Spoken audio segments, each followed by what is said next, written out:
Dritz while he's doing. Yeah, good. Nah, that's good, dude. Just to let him, Yeah. Here we are. We're live, episode 25. Live at 25. ArachNerds. Brought to you by Fulvius Apparel, fulviusapparel.com. Shirts, hats. I would say Viva la hoodies. Bombas. We're actually now starting to get spring weather, even though we're getting a weird night tonight where it drops to like 45, and then we're going back to our regularly scheduled season. So hoodies are still available because I'm sure where y'all are up there in the Great White North, it is still hoodie weather, and just like it is for 9 months out of the year. So check it out. Use the code THN at checkout. That gets you 15% off your order. That is the exclusive promo code for THN listeners and viewers like you. I am planning on adding some new stuff this weekend. Oh, shit. New stuff? Working on deciding what I want to roll with as far as like the UPF, like, I don't know what you would call them, like fishing shirts, I guess, for the herping guys, myself included. I got myself made myself 2 of them to sort of test out. Got a herping trip coming up next month. So I'm going to kind of put them through some R&D. Might go out this weekend. I haven't looked at the weather to see how things are looking, but might make a trip or something. We'll see. And then some other stuff. It's going to be dropping here soon. Fulviusapparel.com. And then the best Tarantula community on the net. Tarantula Addicts, discord.gg/TA. I got an email today, actually, with someone asking for the link for it because they listen to the show. So that's pretty cool. Much appreciated. And they joined and they went in the intros section and did their thing. And, they're in it now. So Sanchez also joined recently. He was able to figure out Discord, download it, post an introduction. He's really coming along, that guy. Oh, Smitty, you're muted. What's going on over there? Oh, okay. Looks like... Sorry. Oh, okay. I'm here. Okay. Wife is currently doing taxes and just asked me what Palm Street was on my statements.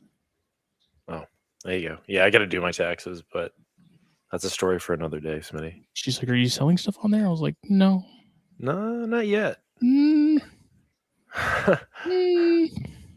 Selling, more like the opposite. Like squandering wealth. Who's sinking every free dollar I can into it? Throwing every goddamn dollar up to Massachusetts. Prepare for the questions and the talk we'll have as a result of these taxes. So anyway, join Tarantula Addicts. Join Tarantula Addicts, the best. That's where all the cool kids are. It's just a nice, pleasant place. Yeah, just like having the resources that are available in that group are insane. The World Spider Catalog continues to Well, I mean, sheer number of combined years knowledge is just unheard of. I can't even. I mean, yeah, I'm sure there's some Facebook groups with an equal amount of that, but I feel like with TA, it's a little different because all of those people are accessible and you can actually like talk to them, and it's, you don't have the dare I say the darkness of Facebook groups, to be concerned with. It's just not there. Yeah. It's just nice. I told Sanchez, I was like, dude, it's just so refreshing to have a place like that where it's like everyone's just hanging out. Everyone's there for the same reasons. Like, everyone's just cool. That's all. So discord.gg/TA or message any one of us here on this screen, be it Dritz or Phil or me. We'll gladly get you the link to that. And just post an introduction and you'll get your roles assigned and you'll be good to go. Yeah. Shout out No. Shout out to No. Man's a maniac. Yeah, dude. That World Spider Catalog, dude. Holy shit. Oh, he told me yesterday he's working on a snake one. Oh, dude. Of course he is, dude. He thought of that probably 10 years ago, bro. I said, dude, just do one for like every living organism on the planet if it's easy. Because I was kind of like, surely, I mean, he's obviously not going in there and manually putting in like every single. I don't know how he's doing it. I don't know. There's some magic behind it, and he kind of I was can't like, explain it with science. Yeah. well, I asked him, and he said, "You mean like technically, or what am I planning to add to it?" And I'm like, both, you know. And he kind of explained it, and I was like, "Oh, okay." It was like, it's just like right over. Yep. And okay, I'll try it when it's done. There it goes. But it's an awesome tool. At some point, maybe this weekend, I'm going to sit down and go through some of the species that I have now that I've newly acquired and see temperatures and weather things like, where do I need to be sitting parameters wise, and kind of go through and use that as a tool to do that, be able to type in a species, as long as it's a valid species and described. Described. Yeah, I guess there's a difference between described and valid, right? Mm-hmm. It'll pop up all that information. We've talked about it. There's a link actually down in the description, so please check it out. It's really cool. It's so impressive. Like, you're losing out if you don't check this thing out. It's one of the cool. I'm not just saying this. It's one of the coolest things I've ever used. Like, especially because what the internet and nerds were made for. Yeah, like you're like, I have a bunch of C. lividus. I wonder, and then you like type, and it's like, oh, look at all this information about the angry dirt spider that I so much enjoy keeping. And then you start typing in all the names of your other angry dirt spiders. And then pretty soon you've spent over an hour looking at angry dirt spider temperatures. You know what I mean? You know what would be interesting that I just thought of, and this is something I was thinking of when I was rewatching the Andrew Smith ornamental documentary that he did. Goat. Because he was talking about how they were finding these species far away from where they were technically supposed to be. And like, I kind of judge most of my Indian geography by like the Western Ghats, like where is it in relation to that, basically, because like I know for sure like where that is, and like Gujarat and stuff like that up in the Northwest. But like to have, if we could find like, I don't know how difficult it would be to do, as far, and I know is listening, but if you could pull up a genus and it show you in different colors of different species on a map, like where those are all sort of sitting. That way, like when we're talking to people about Bacillitherium and like the differences in Subfusca to, Regalis or whatever, like there's elevation differences there. There's, just to be able to show them and give them context for like, these are East Coast stuff, this is West Coast stuff, this is North, this is South, this is stuff in the middle. Like, it would be nice to see something like that, especially when you're dealing with like, I think the baboon species and things like that, or even Cereopagapus, where there's just a lot going on. Yeah, as far as especially baboons. Yeah. To be able to have a map, kind of like how we see in the books, where the maps have the different colors of the different species, sort of puzzled together to kind of show you, even if it's just a rough sort of approximation, not necessarily exact ranges for sure, but you know what I mean. Just to kind of conceptualize, like those reclusa maps that you used to see, the Loxelli's maps that you would see that had the green was whichever species, northerns, and then yellows was westerns, or what, I don't know. Yeah, no, I have a vision. Yeah, man. I just need to. He's listening. He is. What if he's like, dude, we could already do that? What would you say? He probably already can. I just think it would be cool, because I like seeing where like the overlap is, and it would be interesting with a Phonopelma, especially like American Phonopelma. Yeah. Just another cool thing for people to see and get more context for the stuff they're keeping. Just the natural history aspect is fascinating. Yeah, absolutely. Like it's just, that's half the fun, is just like, oh, where does this shit come from? Yeah, straight up. Not even to be weird about it, but yeah. And all that learning obviously happens through TA. you know, without that tool, it would be quite difficult to figure that out. It's I being I made will too add easy. one little note. There is a feature on the bot that it's an iNaturalist thing, so you can actually view people who have observed them in the wild, where it was, longitude, latitudes. Mhm. You can totally figure that out. Also with current weather for that region based on month. So you can kind of by clicking through those species, kind of get a quick click around. And soil soil moisture percentage as well. That to me, I think, is the coolest thing. Yeah. Like, oh, what's the moisture percentage, or like how moist is the soil? What is the temperature of the soil? Like, I don't know. All this little shit matters to a guy like me, you know. Maybe we can get him to integrate centipedes, myriapods into that bot. Oh, he's already working. I bet you he's already working on that. Like, I wouldn't be surprised. That would be kind of tough though, with so many species being. Well, a lot of them are undescribed, and it's just like, yeah. But even if it had the ones that are, it might help tremendously for somebody getting into centipedes. Yeah. The more we I don't build think you're wrong.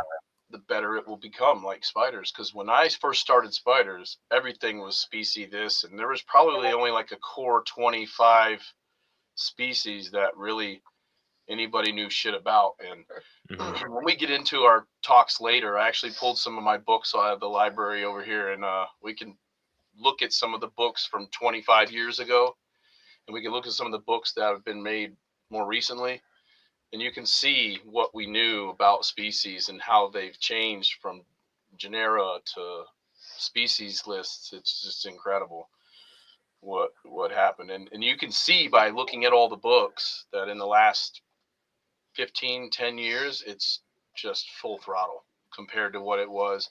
All the books were very similar till about 2003, 2004. And then it was a drastic change. Like everything was being classified and swapped and changed. And, you know, a lot of people have done a lot of hard work. You know, Yeah, quite a jump in information.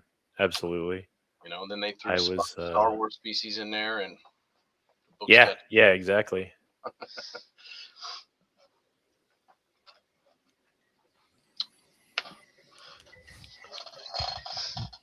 Currently having toilet overflowing in my bedroom. Nice, dude. So, you know, the usual. This we do every so often. We have this toilet of ours just struggles. I don't know what the deal is. Like it starts to leak from the base, and like, it's. Is it the toilet or is it the plumbing? It's the plumbing, because whoever decided to when we had a plumber come out, they said, yeah, whoever put this elbow in made it like a 90-degree angle. Right, as it goes like into the floor. So so many things with this house, man, that it's like, why did people do that?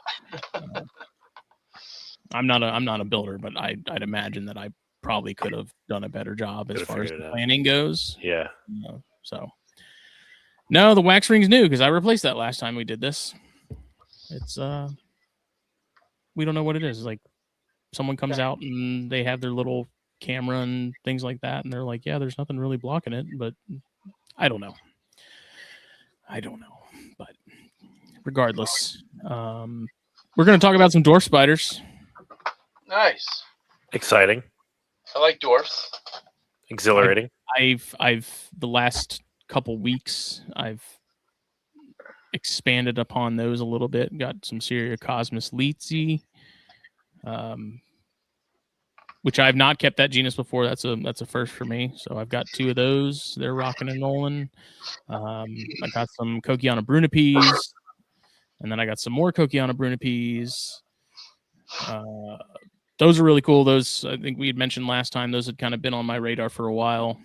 Yeah, you were definitely feeling those, dude. You were trying to sniff them out. I got my hands on some, thanks to Dritz. Your little baby hands, your little money counting baby hands. Yeah.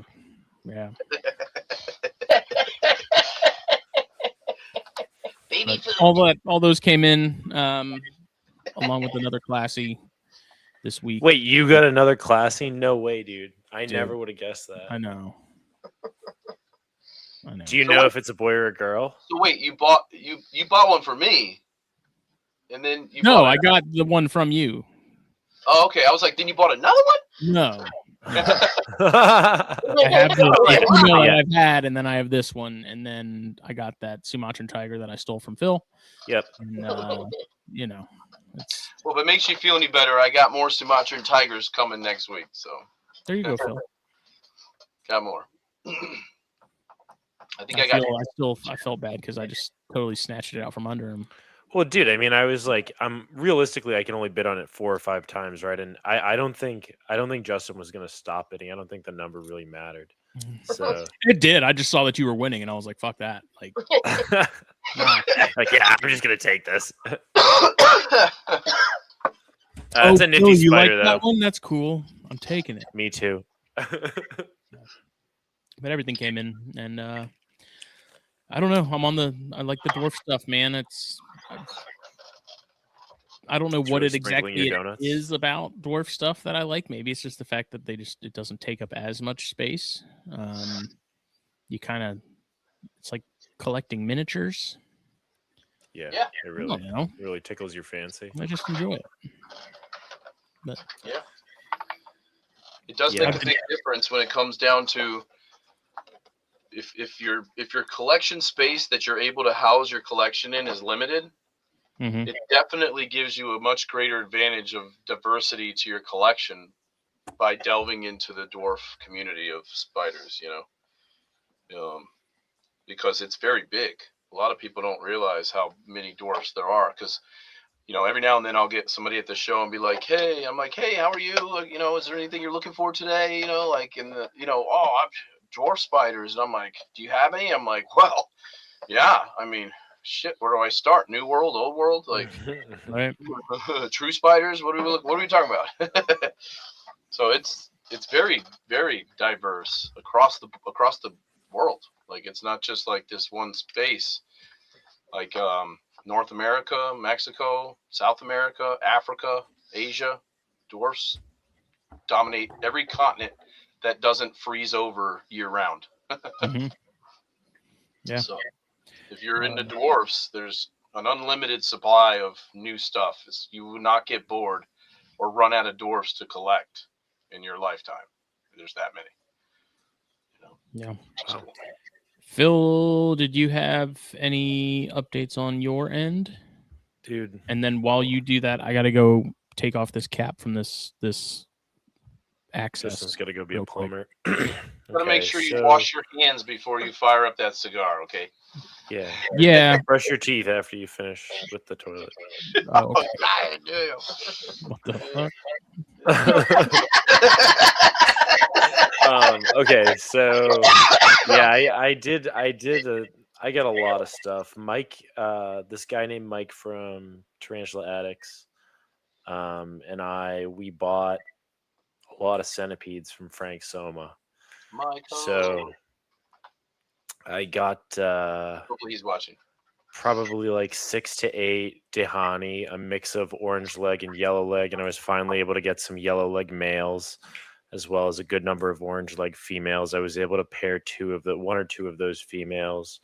The yellow legs are still in pre-molt. I got another white beard that's huge. I think it's a female, but I will investigate further once it settles. I also got Mike some Ethmostigmus species Borneo blue. Wow. They're kind of cool. They're kind of weird, super cryptic. Mike's got a good group of them. Those. That's not, and then to tap in as not a centipede person, I know for a fact that's a special pede. They're kind of weird looking, and they're blue, and they're very fossorial and cryptic, and I don't know. They won't. I don't know. They'll just eat like pre-killed food. I have to just pre-kill it and leave it, and it'll be gone, the next morning. And what do you think causes that? Because that's striking a fancy in my brain about Birupius suboxygorum. They're being- just super cryptic, and they're fossorial. Same thing. These are also not huge. They're like maybe this big, so they're still pretty tiny. In all fairness, I think and it says a lot though about the animals that come from that region, because a lot of the bugs are cryptic and secretive and dark in color and have these really midnight bluey colors to them, and I find that fascinating that there's a lot of shit up there for sure. Tarantula in the same way. I totally agree. And Mike and I were also able to get some Scolopendra species Java Black, the Java Black centipede from Java. Ooh. We got a couple of those from Frank, and I've been talking to some other centipede keepers. Frank's awesome. And it's possible that I have 1.1. I haven't popped all of them yet. 2 of them are pretty small. They're definitely poppable, but I'd like to wait a little bit, just so that they're a little more robust. But I have 2 adults, and it looks like 1.1, but we'll see. The Java Blacks are very quick. They're very reactive. Definitely some of the coolest centipedes I've ever seen. And that was stuff that I got from Frank. And then a good friend of mine, Kara, shout out Kara, she sent me a whole box of goodies. She's awesome. And then Dritz and I sent her a huge box of goodies as well, just like a shit ton of pokies and baboons and some ninjas. I was proud to pack that box. It felt good. Yeah, that was a crazy box, dude. The 4 African centipedes. She had all kinds of There's all so kinds much of cool stuff, dude. Yeah, so much. Dude, we had the female adult pokies, like from Miranda. I was gonna say, I thought it was a Miranda. Yep, definitely the Rufalata too. Geez, I sent her one of my whitebeards, one of my more younger adult, older juvenile whitebeard females, Betty White. So I sent her Betty White. That's right. I remember, dude. That was the only one that I was like, how about all the milk? I was like, I am not packing that thing. It feels like I got this, and he's like with tongs and like this thing's like kicking around like a fucking alien. Like Jesus, it was. I was like, Phil. He's like, I got this. I got this. I was like, holy shit. Took a couple minutes, but we got it. We got the situation mitigated. 32-ounce jelly cup with moss, and that thing was. Wasn't thrilled. She wasn't thrilled.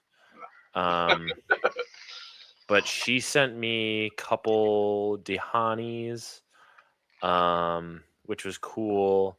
I got a couple pair, I think a pair, and then a female, possible female. I have to double check. And then she sent me some multi-dens, Scolopendra multi-dens, which are wicked fast. That's one of those things are crazy fast. So I think I have 4 of those now. They're all pretty small, so I'm gonna wait till they're larger to pop them. Maybe I'll talk to some people, see if they can get an idea of what they would be by looking at them visually. But so I have a couple of those now, and then she also sent me some dark phase Galapagoensis.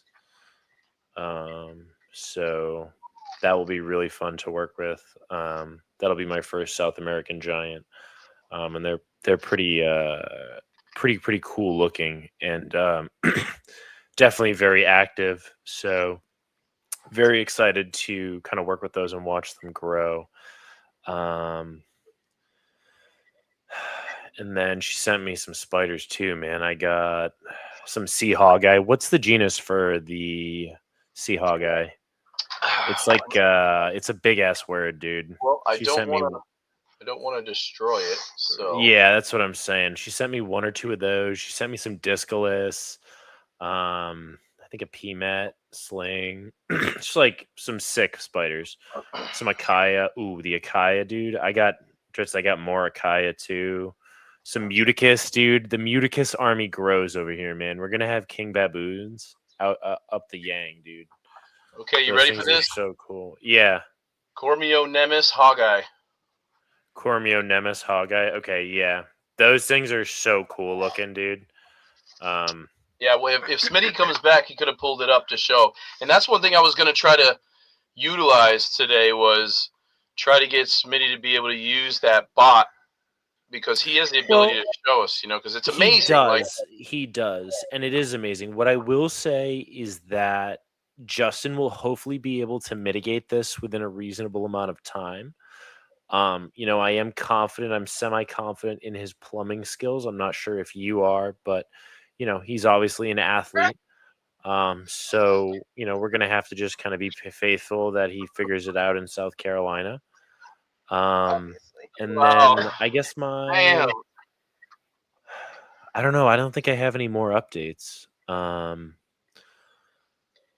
Yeah, I don't know. One of my Whitebeard females, Melee, she was making a very characteristic shaped burrow, and really kind of piling dirt, very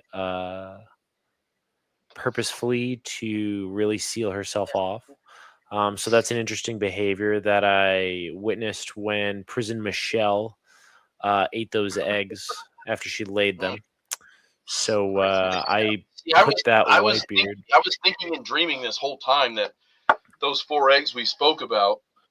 No, the last you were able to take them and keep them. I didn't know she ate them. Yeah, I thought you had 4 also. I did too. But I guess it makes sense. Knowing nothing about centipedes and their reproduction and process, I thought she ate. I wouldn't know that on a failed attempt that. I mean, I guess it's no different than a tarantula laying 4 eggs and them not being protected and completed. They would have been screwed. Like, you know what I mean? I don't even know how I would begin to address that issue if I took them, right? It's like, okay, I have them, now what? You know what I mean? Yeah. They have to be like you said, protected. It's a learning curve too. I can remember. Yeah. Oh yeah. I can remember years and years ago. I'm talking 20 plus years ago when there was nothing about breeding spiders really, and learning what mature males, like how that works, the process of copulation and the ritualistic nature that each species goes through. Like there was no internet to even log into to be able to if you didn't have a book or have a tutor, you were flying by the seat of your pants, so I mean that's just how it's done. Back to the days when we put sponges in water dishes and wondered why all our spiders were having parasitic problems, it just goes such a long way. And that's what I was mentioning earlier about the literature books that are available and how much I'll show you guys later when we get into that topic about the dwarfs and the breeding. But, I've got some literature books here to give you an example from the 1970s, 1980s, 1990s, the 2000s, all the way up into 2015 into 2020, what they are like today. And now you're looking at 2026, where you have an integrated bot in your social media platform.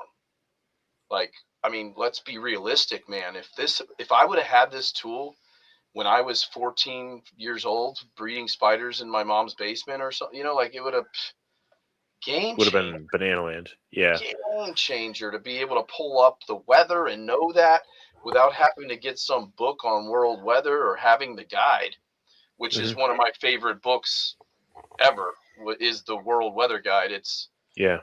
Was printed very long time ago, and a lot of people say, well, why do you use that old outdated book? And I say, well, honestly, I'd rather replicate the weather from 30, 40 years ago than the weather today.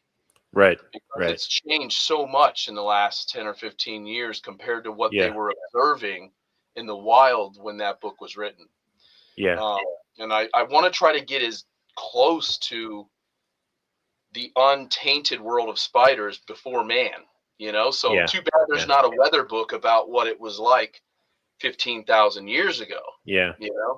That would be incredible to know what it was like, because you could probably have a huge advantage. But even just knowing who knows what each evolutionary change occurs at? What is that? Every 100 years, every 1,000 years, every 10,000 years that there's an alteration in nature naturally? That would be the key points to try to nail down the weather. Replicate. Yeah. So Having those at your fingertips is an absolute game changer. Totally. No, I totally agree. Not to cut you off, but in the comments here, Compton UNHH 5145.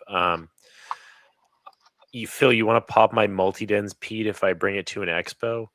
I could do that if it's big enough, and I don't have to assume any liability if something was to potentially go wrong. We could, potentially talk about that off air. Because I do know what multi-dens penises look like. Not to be weird. Whoa, it's the plumber in chief, dude. Chief Plumber's Right. back. Fuck my life.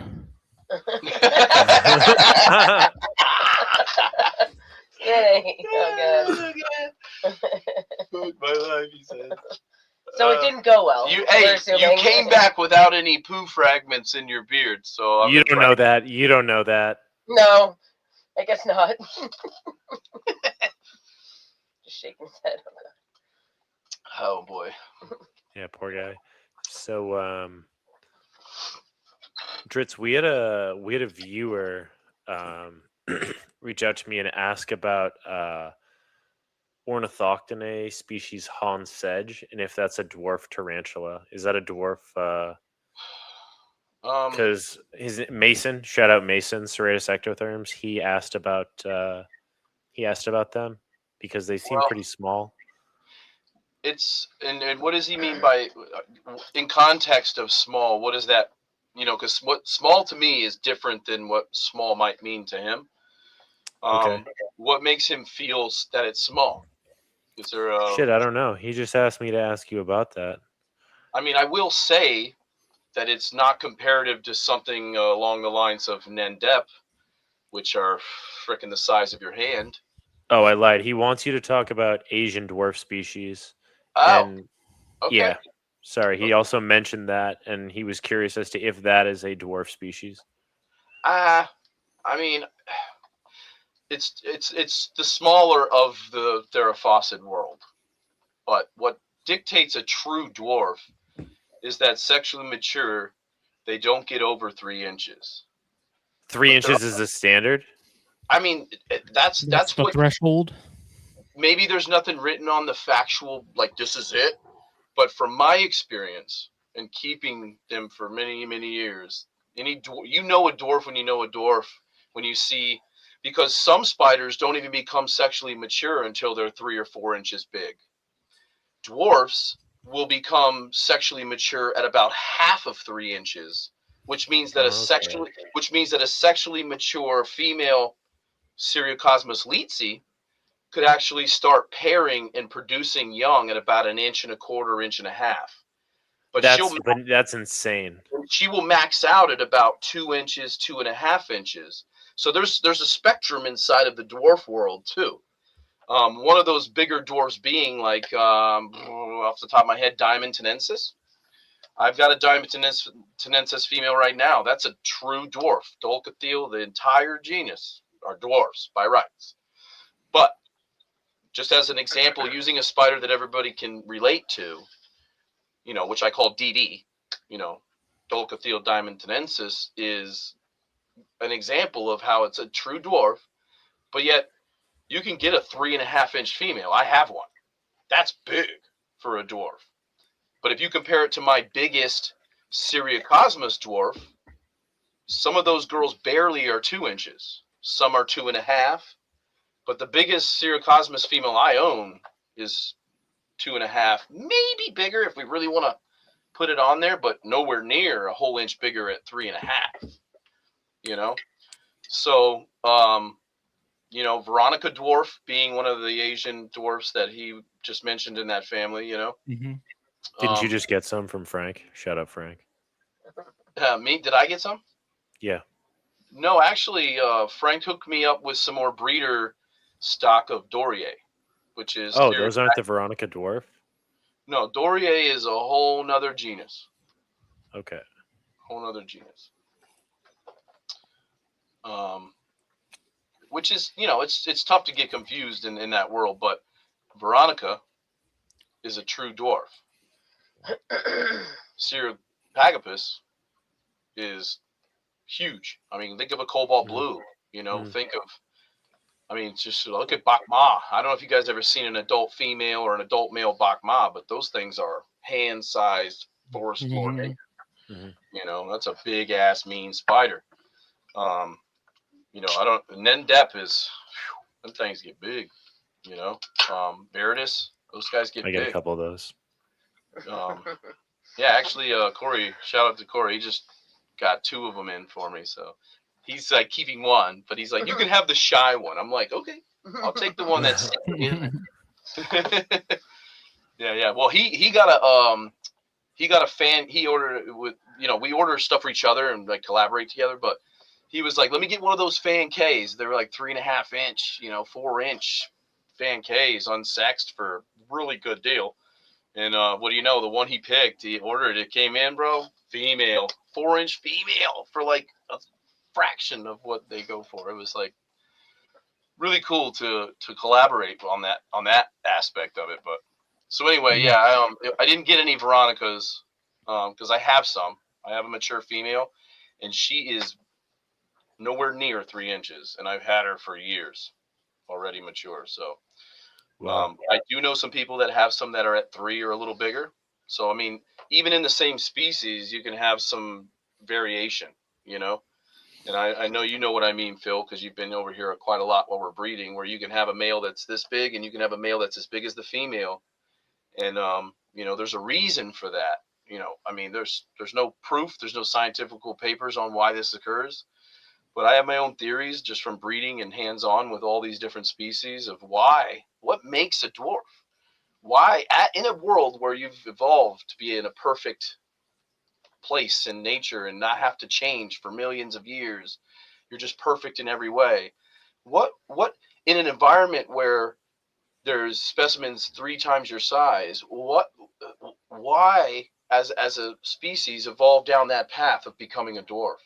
What are they taking advantage of as far as resources, maybe safety, maybe weather, environmental conditions? Maybe they're able to fit into smaller nooks and crannies that help them survive harsh conditions.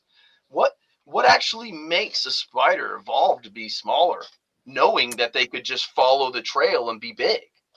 Like Maybe they just need less. They need less to be successful. Genetic isolation or something. Yeah, maybe they're in very nutrient scarce environments. I don't know. I don't really I don't have any dwarfs actually. well, which is a fascinating fact about nutrient, you know, environments. You know, getting the stuff you need or being able to survive on less. Then you look at like baboon species, you know, Hmm. like Ceratogyris, like their incredible ability to go year and a half without food or water. But they know where to hide. They know where to hunker down. You know, who's to say that's what the horn is? You know, that's one of my other It's their theories. antenna. You know, it's Yep. I've got a couple theories on, you know, which I think I spoke about already, of why they have the horns. But once again, what they've evolved, like they chose they whatever it was to push them down that path of choice to evolve in that manner. What causes a true dwarf? Nobody's ever actually answered that. You know, I've got some opinions, and I don't think it's just one thing. I think it has to do with environment, weather, food, you know, access to resources. I personally think the most influential thing to be would be like anything else, out of sight, out of mind. Yeah. There's no need in this environment.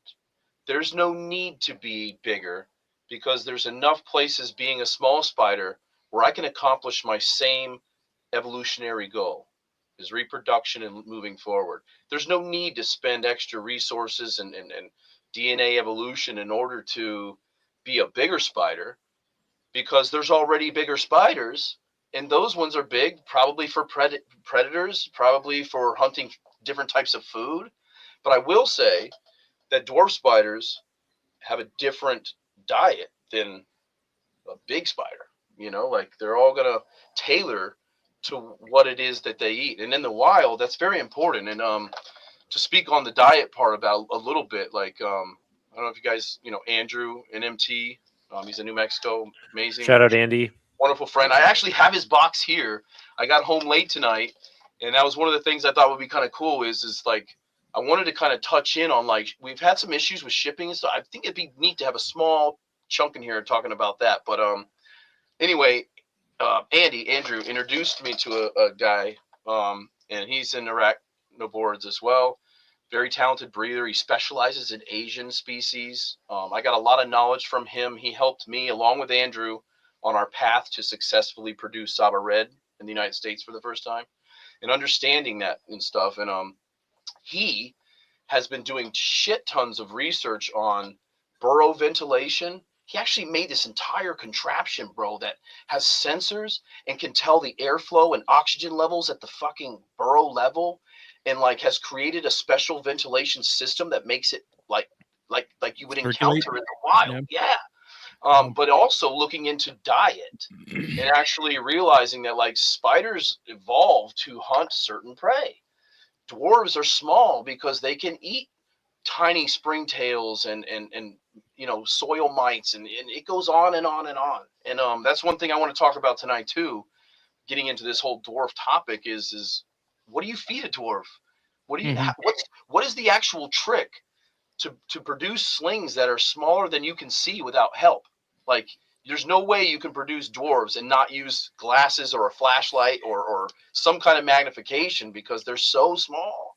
And then trying to feed a tiny spider a piece of food that's the size of its abdomen so that they happily feed on live prey, like, there is a little bit of an art to this. And like that's something I'd really want to talk about too as we get through this, is to help the community and help you guys understand what tricks we use to see an egg sac that's the size of a grape, sometimes smaller.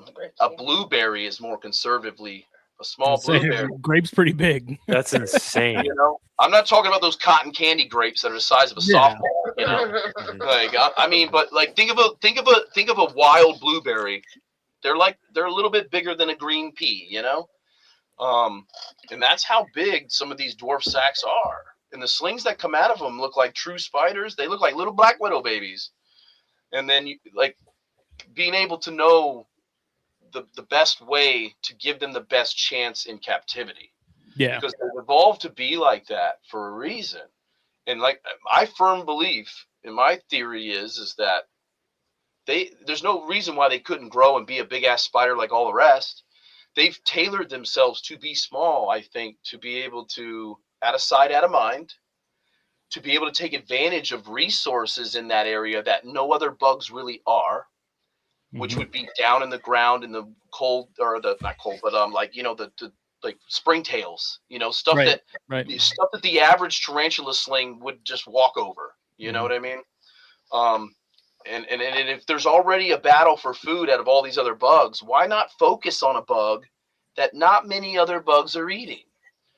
And I think that's my, real push towards why you would stray away from being a big, mean, tough spider that not much shit's going to mess with, opposed to being small and fragile and quiet and small, and then sneaky kind of a behavior, I think, is so that they can take advantage of being small. They have less predators to worry about because they're, if you're a big their chances of survival are higher because they're less likely to be found. You're less likely to be looked at as food if you're down and you're this tiny little speck. But if you're this big ass juicy spider that's coming out of it's a much easier. If I'm looking for food, I'm going for that big fat spider. I'm not going to be turning over rocks for specks. Right. I think it's a combination of things, but it's not a proven fact, not qualified advice. That is Underdark Dritz's experiential opinion, theory. Experiential. I like that. Yeah, I think Corey. Can you highlight Corey's comment, Smitty, right here? Corey's Creatures. He said, "Well, where are the most large spiders where fast metabolism is essential and prey is plentiful with a lot of competition?" I think that's an excellent point. Yeah, that makes a lot of sense. Well, the getting the Leetsy sort of was what got the gears turning as far as like wanting to have an episode about dwarfs, and then you had your Palm Street, and you had mentioned how you were keeping slings like Syria Cosmos slings, which was not how I was doing it, and I immediately went and changed it, like during that Palm Street. But basically, like I got the first Leetsy, and like it was small, and then I got the second Leetsy, and I remember like opening the deli and being like, well, where is it? And I'm like poking around with my finger, and then I saw it, and I was like, Jesus Christ, it was even smaller than the first one. And so then having like the same thing of like, what do you feed something this tiny? Like even the flower beetles, peanut beetles, those larvae are still large in proportion to that spider size. And it just molted again, the smallest one of the two. And it's just like, it's wild, That's crazy. Thinking That about they're how tiny they are. Smaller than the peanut beetle larvae. I mean, like in length, those peanut beetle larvae are like the same length as the entire spider. That's crazy. Bottom. Wow. But it was eating them, like they were going. And so like when I was, you were talking on Palm Street about sling care and stuff, and I was like, well, we need to do a dwarf episode, and I've been wanting to do one. And so I was like, well, what a good opportunity to do that, because I know there's definitely been I think increase in popularity with some of the dwarf stuff, especially like pumpkin patches and things like that. So I think it's if people are getting a lot of getting slings and stuff like that, I think it's probably a good point to talk about. Yeah, ever since you got those Mira, dude, you've been on a little bit of a dwarf kick. It was the same with dart frogs. Like I loved thumbnails over the other stuff that I kept. Like there's just something about being able to keep, like having a miniature setup with a miniature animal in it, which is, the irony of me being kind of like having a super dwarf or tick, or those super right dwarves or whatever, like it's this big ass humongous monster snake, but you can get a 6 foot one, Yep. It's just the irony of me being 6'4" and 267, and I love the smallest things possible. So damn, dude, you back to what you said about the larva, the food being the size of the spider.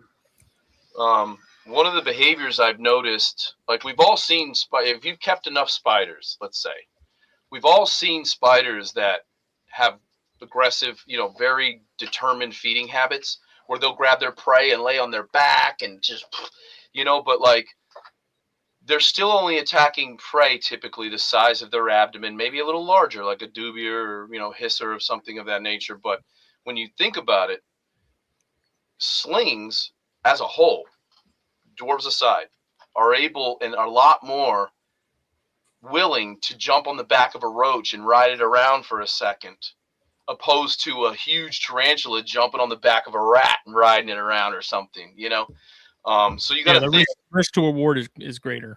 Yes. So what I found with dwarves is, typically when you're feeding your spider, you want to give it food that's around the size of its abdomen.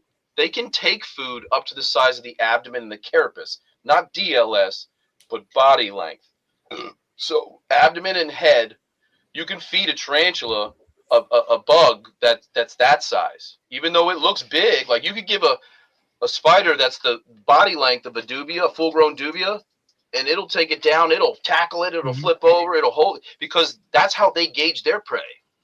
So dwarves, I've seen from my own eyes for years of breeding them and watching and raising. Like I just witnessed this with 150 Perez we did these past few months. And those little bad boys, they're still little tiny microscopic, barely an eighth of an inch. I'm talking a 16th of an inch when they're born.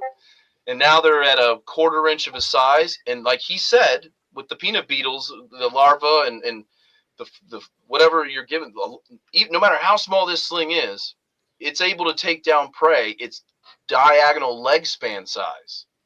Which, I mean, if you think about it, they pretty much have to, because how else are they going to survive? What else are they going to? Yeah. Springtails can only go so far for so long. So think of it like this: that's where you would evolve to become bigger to make you be able to hunt more prey. So they've sacrificed getting bigger, but honed their talents on better kill, like attacking their prey and getting it done, riding it for a second, dealing the final blow, working your way to the head and crushing it. Like if you watch the behavior of a tiny dwarf attack one of those beetle larvae, it's way different than watching, your cobalt blue come out and take a hornworm. they're taking this thing and they're trying to find the head. Like I've seen them bite, get to the head and then just chew and flip over and try to get it stuck under a piece of moss so they have the advantage. Like there's all this little behaviory twerks that they do that other tarantulas don't do in order to subdue their prey, which is amazing to think because of the statement I just said about why would you just evolve to be a little bit bigger, but then now you can't hunt that smaller prey. You're just too big. It's not sufficient enough. You can't even get it in your fangs when it's too small. That'd be like giving your Theraphosa sturmi, full-grown female, a mealworm. She'd take it. She'd probably still do it, but it's gonna be like you putting a piece of popcorn in your mouth, you know? You'd have to give her 20 of those, which I've done just to see out of my own curiosity, seeing like I've actually taken peanut larvae and put them in with a cobalt blue just to see what she does. I've actually seen them use the tarsus hooks with one appendage, one leg. Like a cigarette? Grab that thing up and I swear to God, just grab that little worm up and just flick it in their mouth. Like nothing's happening. And just move on. Like there is no killing or subduing the prey. It's just boop. And one thing I have witnessed myself, which is another fascinating thing, is watching a tarantula hunt ants. That is actually really cool. And a lot of people don't know, but a lot of Aphonopelma, a lot of Dugocephalus, a lot of those species, Tiltacotl, like a lot of their favorite food are ants. Like, you know, like OBTs in Africa, like they don't make that crazy web for anything but protection from ants, wasps. It's really hard for a wasp to fly in and land on you when it's surrounded with this OBT mess. Right. You can't even get close without setting off an alarm, you know? And that's because of what hunts them, you know? But they've also evolved to fight back, like termites, and it's incredible. It's incredible. But dwarfs are so unique in that manner because if you look at their behavior and you look at where they've come from and how they've evolved, you read the books on what we know, you start to build this without influence. You start to build this idea of your own. Like, holy shit, that's why they do this. There's no other reason why. Like if you were to just think of yourself. Like if you were trying to, you're at this party, right? And everybody's there smashing the pizza and it's like, you're good luck getting in the crowd to get over there and get a pizza, right? But guess what? In the kitchen, there's a bunch of finger foods. Like, I'm smarter. I'm going to go in there and just eat a bunch of finger foods till everybody leaves the pizza fucking alone. You know, Pigs like in the blanket. You know what I mean? I think that in that example, dwarves use that to their advantage. Like, let everybody else honk down all these big ass bugs and go through all this risk of going out into the open. Dwarves are able to stay hidden under those leaves and eat all those tiny little things until they get a good size. And I've seen full-grown Lizzie take down fruit flies before. They just grab them like with one foot. It just sticks to their pads and wow, they just stick it in their mouth and it's like almost like they're just cleaning. They don't even envenomate the thing. They just pulverize and gone. You know. Next time you're feeding your spiders, and you've got like an OBT who's out on her web and she's ready to eat and feed. Normally you drop a cricket or a big roach or whatever. Take the smallest mealworm larva you have, which is hopefully the size of just the tarsus foot, and drop that on her web and watch the behavioral. Some of them will just be like, that ain't shit. Some of them will actually just take it and throw it out of there. Some of them will go over there and with one hand, one paw, just throw it into their fangs like nothing's even happened. Like they almost just walk over it, bop. I've seen them do it with their, you've got 1, 2, 3, 4, 5, 6, 7, 8. I've seen them do it with their 3 and 4s, not just the 1 and 2. Even with the pedipalps, because a lot of people don't know this, but pedipalps do not have tarsus hooks. So the pedipalps don't actually grab the prey. It's legs 1, 2, 3, and 4 that do all that work and feed it into the pedipalps, and the pedipalps help give it control, kind of like a praying mantis does for the feeding process. The pedipalps bring it in for the bite. These legs subdue, grab, trap, Velcro. You know what I mean? And then the back 4 legs allow it to manipulate its environment while it's fighting the prey. You know what I mean? So based on your if we go back to size, if you're based on your size, think about what that means to you when you're subduing prey twice your size. You need to be able to have more dexterity with your arms, let's call them, opposed to being bigger and being able to just weight it down and then pedipalpate, bring it into bite. You almost have to use all 6 of these front appendages to like ride the prey and sink the fangs, do it again, sink it again, move up, try to find the head. And if you watch your spider's behavior, you'll start to develop an opinion on like why they do that. Everybody keeps tarantulas. Everybody's fed their spiders. Everybody's done that. But I task you with this. Challenge yourself to feed your spider and watch that behavior of why. And then you'll start to realize why they don't like dubias, why they don't really appreciate a superworm, or, why they really only like crickets. And you'll start to understand like why they're like that. And you can tailor your care and your husbandry around it as well. So when that goes back to the dwarf concept, if you're thinking on that subject like that, when you're keeping dwarves, don't keep your mindset like you're keeping a Brachypelma humori. Like that's a big spider that can pretty much eat a fucking mouse or a lizard if it wants, just from the sheer size and ability alone. But if you were to give,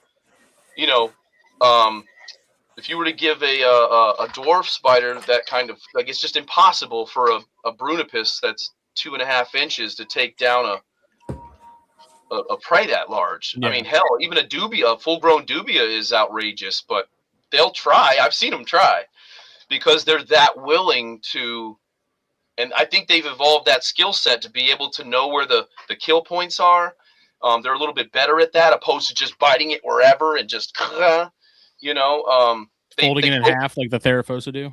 They focus more on making sure that their fangs hit the face, or the fangs hit the part that controls the way they walk, which is usually like right in the back of that abdomen of the roach or the worm. You'll see it like they know to like bite it in the middle and then worm your way to the head and try to bite and finish. And most dwarves will try to finish off where they're holding onto the head. The worm could be kicking like this, just as long as the fucking spider is, but they got it by the face, and they get it stuck in the web, and now it can't move, and now they're able to. And that behavior in itself is amazing. And if you understand that when you're approaching the care of dwarves, just think small, but think twice as aggressively able to be able to subdue their prey. It's important that you don't give them prey that's mature. You want to give them larvae of stuff, spring stuff that can't fight back. You don't want to give them a bug that's going to potentially be willing to fight back. Anything of that nature. So, I mean, as they get bigger, you can move on to prey like red runners and stuff like that, darkling beetles even. But when you're working with these tiny, tiny, tiny slings, it's okay to have your food a little bit bigger, but you just need to understand the type of food that they're looking for, what they've actually evolved to attack, and that's one of the things. And honestly, this is one of the reasons I believe that the whole pre-killed thing became about in the hobby, is because they are, as slings, able to forage and scavenge as needed. But would you say that they're more likely a dwarf sling? In your experience, would you say that they're more likely to forage for a pre-killed meal as opposed to something that's not a dwarf, or would you say that that's not something you've noticed? I'm just curious. I mean, I honestly am not qualified to answer that, and let me tell you why. And the reason is because I've never did pre-killed. Okay. I'm a firm believer that if you know the spider and you know its behaviors and you know its specific diet and size ratio, if your spider can't kill it on its own, it's a problem. It probably wouldn't have survived in the wild, but in captivity, it's under these different circumstances where we try to save every one, keep and care and treat every one the same. But if you're having to pre-kill food, this thing just won't eat. it's probably a circumstance of some type, husbandry, Congenital. whether it's in pre-molt or something, or the food is just not the prey it wants, or it's not the right size to where they feel safe enough to subdue it. See, So- but when I think of it as far as the pre-killed, like in my mind, it's okay. I just had a sack. I got a bunch of slings now, like fresh, sort of just getting them sort of going. Like, would you? I would think that pre-killed when you're dealing with something that small would be the way to go, so they can like, you know, as a group do their thing until they start getting a little bit of size on them, and then. I mean, Not in my experience. Okay, so wait, No. so to answer that correctly, there's no reason you can't do that at all. Right. It would totally work to subdue a bunch of fruit flies and just dump them into the pot. You could. But my personal opinion, especially with dwarves, what I've come to realize is dwarf spiders, like just from caring from them from the egg sac, leaving it with the mother and observing how she feeds and interacts with them, and me learning on the food from that point, what I started to realize was dwarves have actually evolved to eat each other more so than other spiders. And what I found works the best, and you could call this barbaric, you can call this whatever you want, but I learned this by trying to copy nature as close as I could and letting them do what happens on their own. And what I think I've discovered is that the best way and the most success rate comes with dwarves is knowing that you're going to take that loss, but approaching it with, don't feed them. Don't feed them. Feed the mother if you can, unless it's a female that's known sack eater, which we can get into that in a second. But sack eater. Keep the babies with the mother. Let them hatch with the mother. Feed the mother. Okay, and if the babies will actually, the ones that are meant to survive, will just, if you watch her, they'll be all over her, and they'll be in line. Interesting, very interesting. And what I've observed is, if you just neglect feeding them, you will actually witness cannibalism. And if you wait to that second week after they've reached 2i, which is the point they start to really focus on food, there is slight cannibalism in 1i and Yule stage. It's been proven, but not sufficiently to the point where they're hunting each other. And what I found with dwarves is everybody's like, man, I got all these dwarves, and they cup them out immediately, and they've got all these teeny tiny things, and they're in this little cup, and they're throwing in this tiny food, and all that little thing wanted to do was just sit for a month. Like, most slings don't need to eat right away. What they need is moisture and safety for a couple weeks. And then they get hungry, and they're getting ready to try to molt again by the end of that month coming up. So what they start to do is being in that community setting like that, they start to witness, and whatever it may be, maybe they can communicate in some way, but they start to notice the weaker ones. And as you start to peep in there every day, you start seeing ones, and they're starting to build this little web on the wall, and he's eating his brother. And then you got one over here, and he's over there, and he's got one in his mouth, and there's a dead one over here that he already killed. You know, that's when you separate them. And you will lose 15-20% by rights because of that. But all those little bad boys that you pull out of that cup that survived that, they're ninjas. Yeah. They're the ones. That's why when you buy, the same thing with versicolors, a lot of spiders, they get, I've just bought this sling and it just died. Well, probably because it should have stayed with the mom till 3i. It was one of the ones that was getting munched on by his brother. That's why they lay so many. It's designed for, because when a lot of these spiders are hatching out, if you observe their natural habitat and you observe when they actually do produce their young, a lot of times they're not on the money. They're off by a couple weeks. They're off by a fucking month, and they didn't get rain yet, and there is no food. And what do? You eat a couple of your siblings that are already dying anyway because they weren't as tough as you, and you're like ready for the. You're this tough little ass spider with a big butt. I'd rather have 50 tough ass spiders than 120 of them that are starving to death and barely able to do anything. So it's like, it's an evolutionary trait. And with my experience and with keeping them, dwarves specialize in that tactic.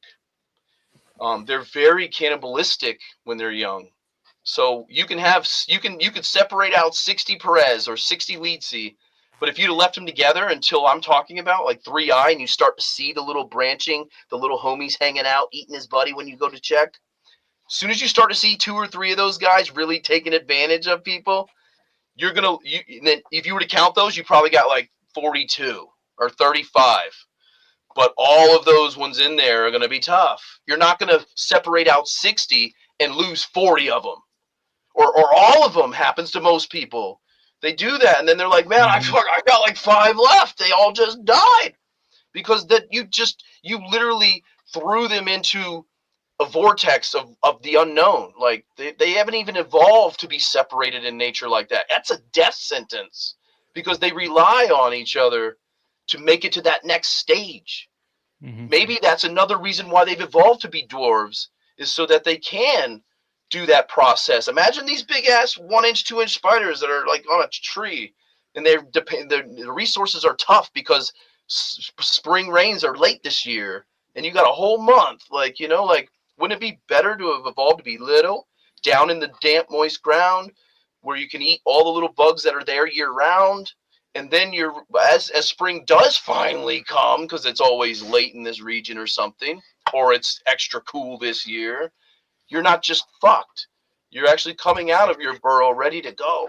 And anyway, that's my theory. I don't know. I think about it in terms of like having had widows that had sacks and that hatched and stuff, and like seeing all those babies, like pre-killing a cricket so they can all get a piece, do their thing.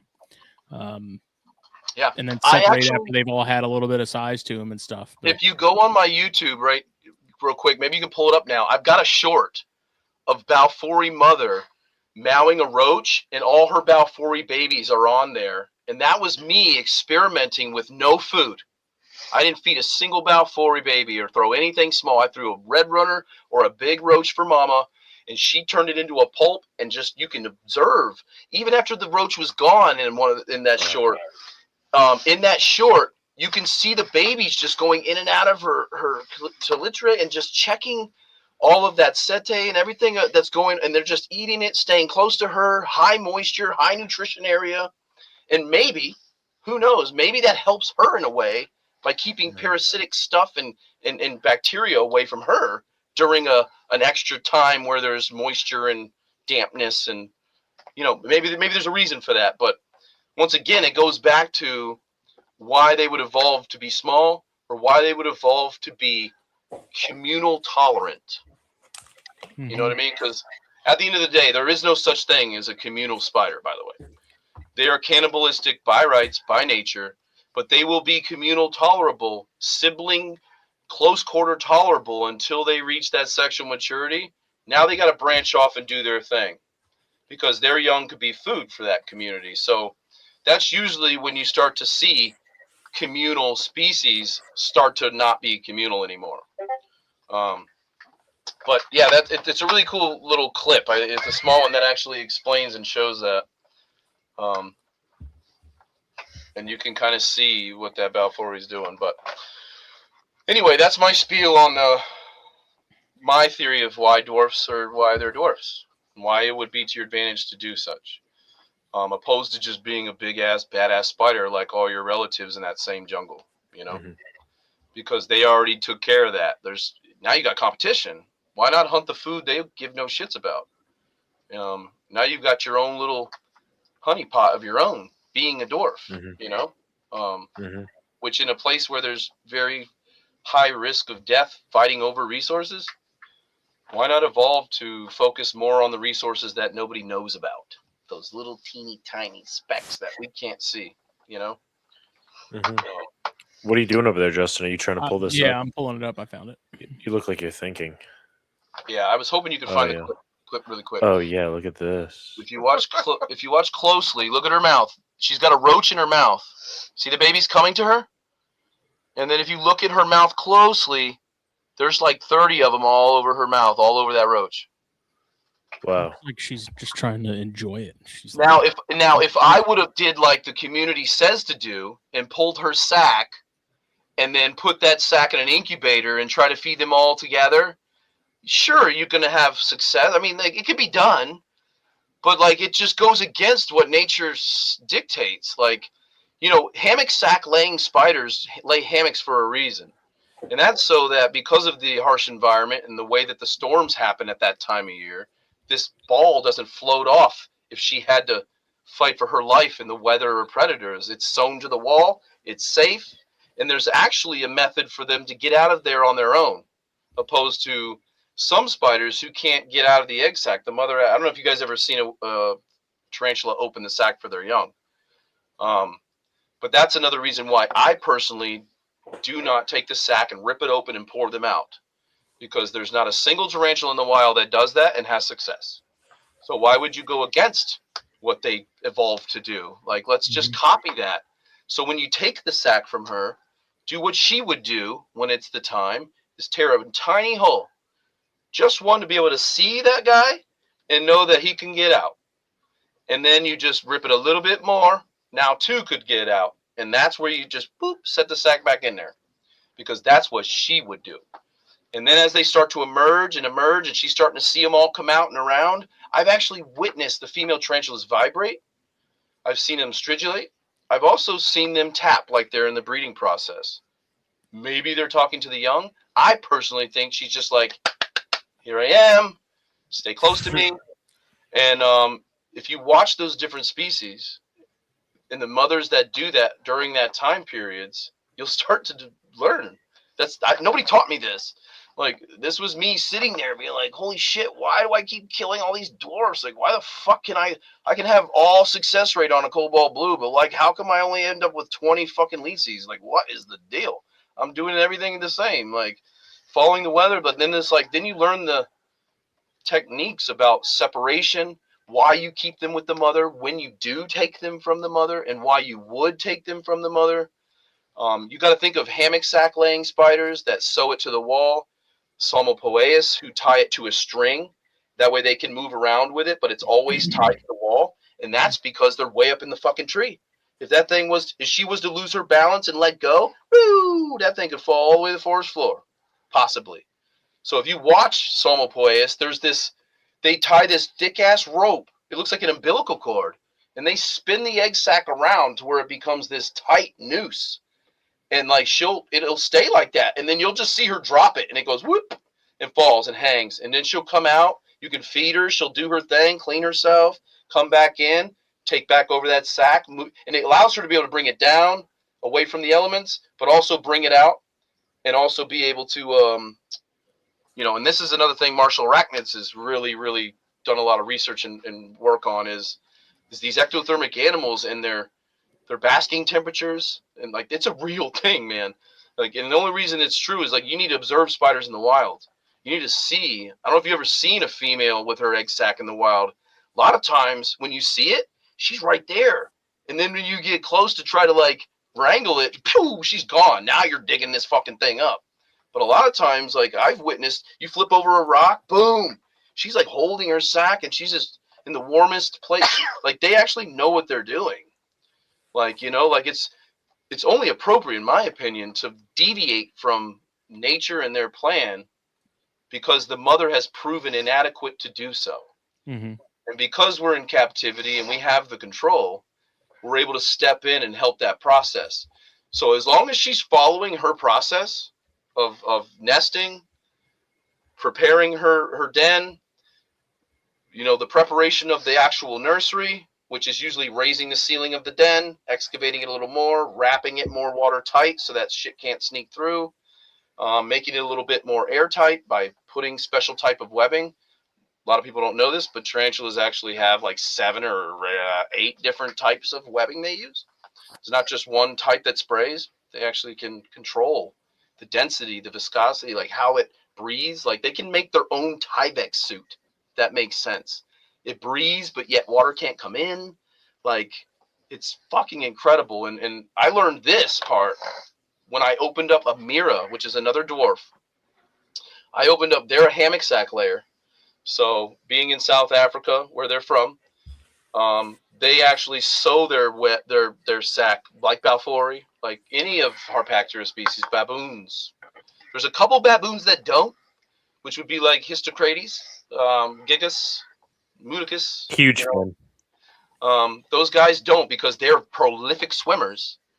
But what happens is this is a hot, dry ass place, and the ground is just this baked rock almost. So when it does rain, even though it's not a lot, it rains like an inch all night, and then it just never rains again. But that tons of water actually creates this natural migration through the entire country. And these spiders have evolved to be on these banks that are just as close to that moisture line as they can be. They're waiting for those torrential rains to occur when the humidity and the moisture pressure rises. They've evolved to sew their egg sac to the wall because sometimes every weird spell, like anywhere else, you have an extra rainy season and it's just torrential flood. But it's very quick. It'll flood. It'll rain like a bastard and it'll be gone the next day. But you can flood out a whole ravine. So wouldn't it be more important to sew your sac, make it watertight from the outside but breathable from the inside, and also be able to swim off and know that your babies are safe in that den and they could actually escape on their own? You know what I mean? Mm-hmm. Naturally, she's going to want to stay with her egg sac, but that's also why hammock sac layers, cord sac layers, which I was talking about, Somopoeus, that's why they're double clutchers, is because of natural displacement. If you're a spider that lives in an area where you could get washed out tomorrow, and I do lay an egg sac, I'm going to sew it to the wall. So and keep a guard over it the best I can. Heaven forbid I get washed out or a predator takes my hole and the storm displaces me. I can do another one really quickly. So if you look at their spermatheca, they have branches. Brachypelma is one node. It's like one thing. Mm-hmm. You look at Somopoeus, it looks like this. And they've got two chambers, so they can actually lay. They don't shed the whole organ. They can lay one side in the event of a displacement event. Catastrophic storm that blows this fucking tree down, and the Somopoeus has to run for its life. But that sac didn't blow away in the storm. It was sewn to a umbilical cord inside her thing, and we all know how durable those little webs are when we try to clean our enclosures. It's like, motherfucker, that thing. Question. Yeah. So, question: do with these displacement species that you're referencing, do they need the mom to open the sac, or is that not a necessity because it's possible she could be displaced? I have witnessed it both ways. And my first experiment with this was back with Darlingi when I was younger. I think I was in my early teens. And I was just learning how to breed, Cerats gyrus. I was getting into South African baboons more, and I got really good at Cerats gyrus and learned their trick. And then I started to wonder that myself. And that's when I realized, well, if you sew your sac to not be taken and rotated and moved for environmental condition purposes, safety purposes, it's just sewn there. It would help. It would also seem to think that the only thing she's really doing at this point, because she did all her work on the beginning, she picked a good spot, a safe spot, and now she's just guarding the spot. She ain't got to worry about the sac and its care because where she chose does that. So this sac no longer needs to be rotated. It no longer needs to be incubated like mechanical mom. All you got to do is just take the mom out. If she's a sac eater, leave her hammock sac exactly like she fucking laid it. The moisture, whatever you did to get her to lay, leave it just like that and take her out. Put her in a whole new enclosure and feed her really good, displace her, that displacement, and you've got a very good chance of her double clutching. And what I mean by that is if she lays a sac and it's beautiful, but she is known for eating her sac, give her 5 days to make sure that thing is right. Water it, make sure she's not going to eat it. And if she's still happy with it after 5 days and guarding it, take her out. Leave that thing and keep it exactly like that. And then put her in a new enclosure, feed her water, and she will do it again. Will those young, will they be able to get out of that sac that you've taken her out of? Okay, back to that with the Darlingi. That was my test. And what I found is, yes, they can. You have a much higher mortality rate. Yeah. You have a much hard, because back to the whole dwarf thing. not all the dwarfs are meant to live. Half of those babies in that sack, for the ones that are able to slowly rip a thread at a time as they turn into from one eye to two eye, is when this occurs. And from one eye, sometimes they're going. And that's what the mother senses and tells her to make a tear. And she usually does it on the, so the hammock is like this and the sack hangs. Usually she's coming right here in the corner and doing a light tear, and they're coming out under the hammock strap. Does that make sense? It does. So now, that's the weakest point of the sack I found. And if you don't help the babies, you lose about 20-30%, because there's just 20-30% of them motherfuckers who cannot figure that shit out. But they're just not. Would you help? Would you help if you took her out? Would you make a little tear when the time is right? Like, is that something you do after like 30 days? Like, what's the process there? Just like if you were taking a normal egg sack. Let's say I took an egg sack from a Salmopoeia sarminia, sun tiger, and she always eats her sack. Damn it. Day 10, day 15, she's just a sack eater. I take it from her. Damn you, Bernice. Do not open it. Because she wouldn't open it until it's the right time. And that's around what the industry knows is 25 to 35 days. It's standard.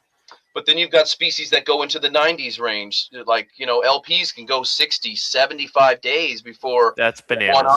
That's because they got 5,000 of them cooking in there. Well, listen, but you could take the egg sac on day 30 from an LP, a Parahybana, and you could rip it open and you got Yules.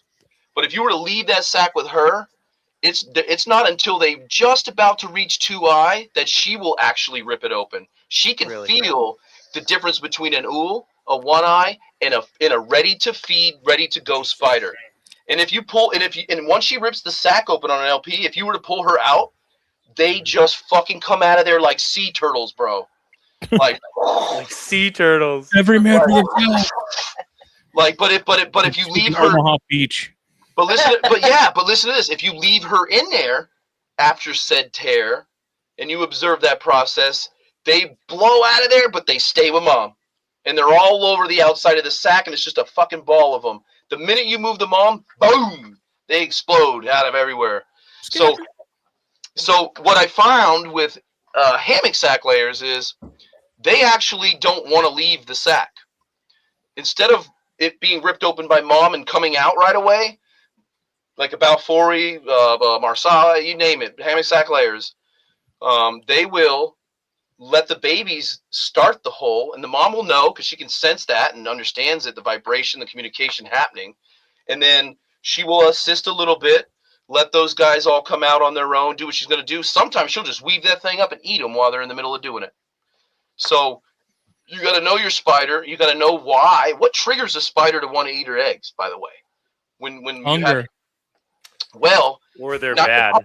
Not just hunger, but think of this. I've had spiders that lay an egg sac, and they don't eat the egg sac till day 15, day 10, she eats the fucking sac. Do you want to know why? Is because the eggs don't do shit for the first 5 to 7 days. Then the cells divide, and then you start to develop legs, boom, and that's when the eggs with legs crack the eggshell and become eggs with legs, the larva state. So she can sense that. I don't know if you ever watched an eel before really closely and take a nice fine paintbrush and just touch it on the legs. They go like this. And they kind of, like, she feels that vibration occurring and recognizes it as such as hatchling, hatch the process. Okay, it's good. So a lot of times if your spider doesn't eat the sac right away, if your spider eats the sac right away, she knows that she fucked something up. If she keeps the egg sac till day 10, 15-ish and eats it, is because there was no life when it should have life. And now it's a resource thing, like you said. You sometimes will get females that'll eat a sac right, like she's kept that thing and guarded it all the way to the end. And you open it up and it's this brown ball of dead shit. You know what I mean? There's always that exception to the rule. But what I found is like, don't take it from her unless you have to. Like, don't breed her with the intent of like, I'm taking it, I want all the slings. Like, I get it. We want to prolong and help sustain as many of these guys as we can. But you're actually fighting against what they've evolved to do. Like by interrupting that process. And you actually make it harder on yourself. Only do that if you have to.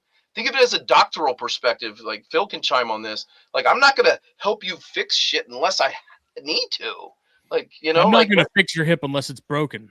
like if I have to step in and take your sack, that's because you're showing symptoms of being a bad mother. Because it's fucked. Yeah. Like services. Yeah, and now I'm still gonna copy nature as closely as possible. I'm not gonna take it from her, rip it open, pour them out, and be like 1, 2, 3, 4, 5, yay! Like no, do the due diligence, man. Wait, because if you didn't take it from her, you'd be waiting 30 days anyway. Yeah. So, and you can tell when you take the sack if it's a dud. Dude, I hard agree. It almost rolls, and it's like, ooh, there's stuff in there. Because my Avix sack was a dud, and it felt like, dude, as soon as I took it from her, I was like, "Up, there it is." Exactly. Yep. It feels so different. Which is contrary to what I just said. Why would she hold on to that rotten ass sack that long?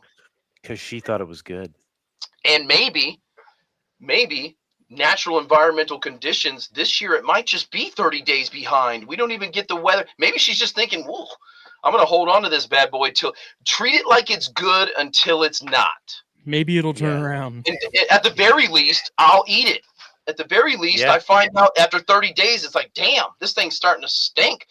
Believe me or not, tarantulas know stagnant, grossness, because why do you think they fill their water dish with dirt? Standing water brings pests, bacteria, stuff you do not want around your nursery in your life. So they don't need water dishes. Like it happens in nature naturally, and it dissipates and goes away. There is no standing water. You will never find a tarantula living around stagnant water ever, because like they're bugs. Like that just brings, like that's what nematodes come from. Like we all know what kills tarantulas when it comes to pests, but like. Water dishes are great.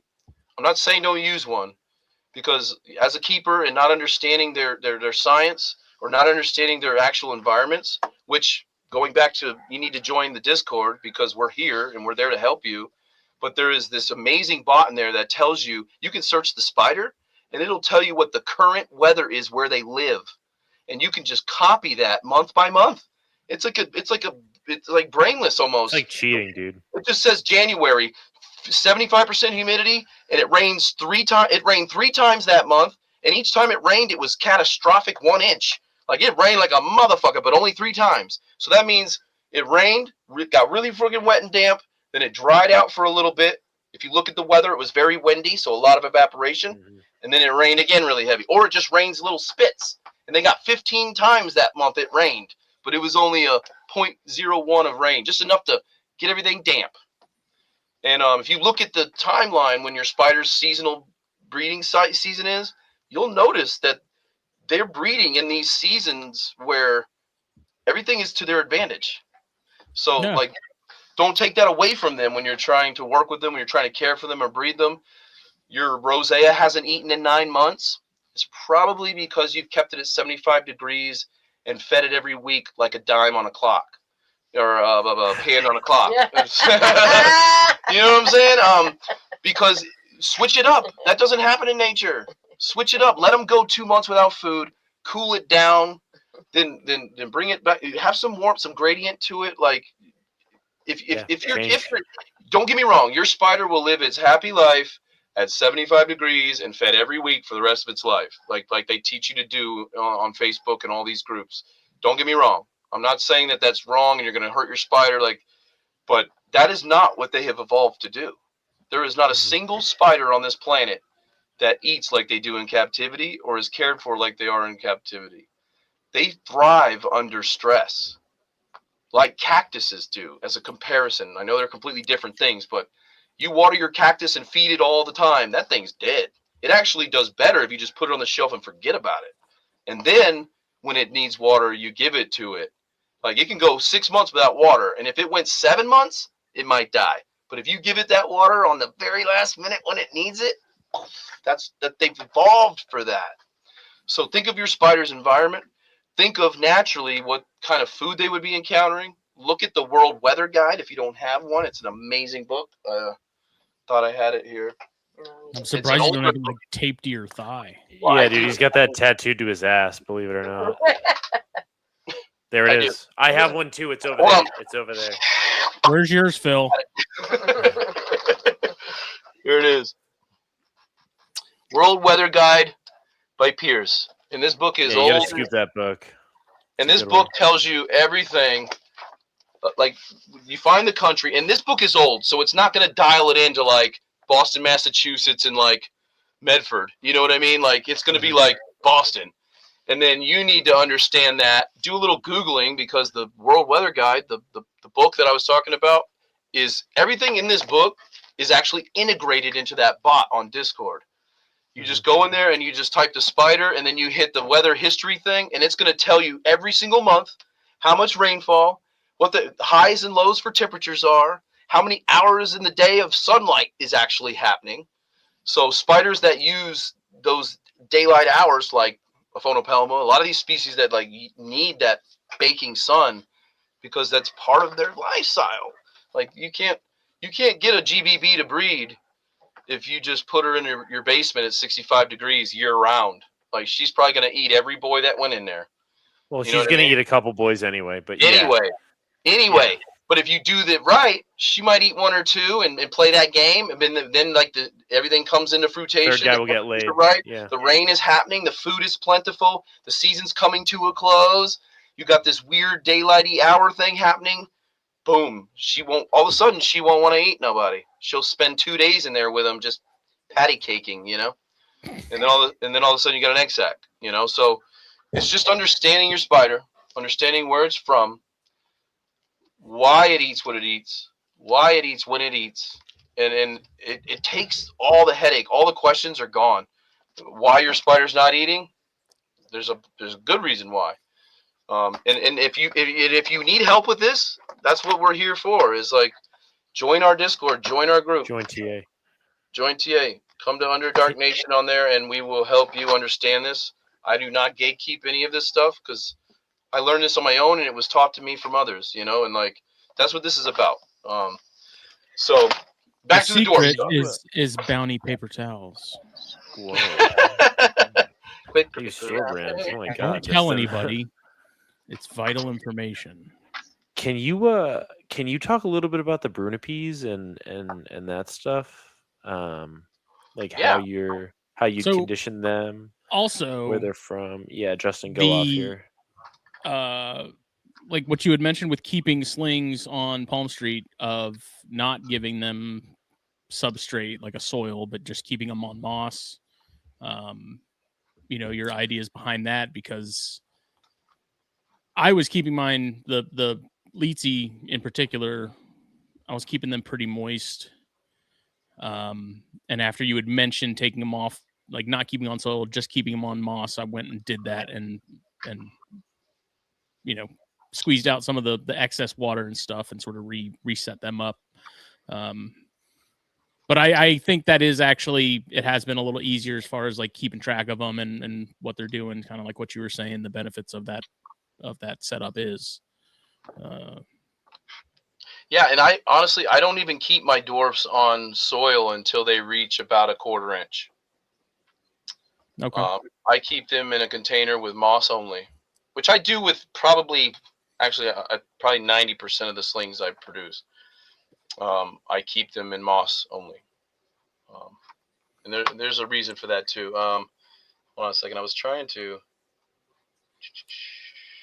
Give me a second here. I was just trying to get all my Brunipus stuff together for you here.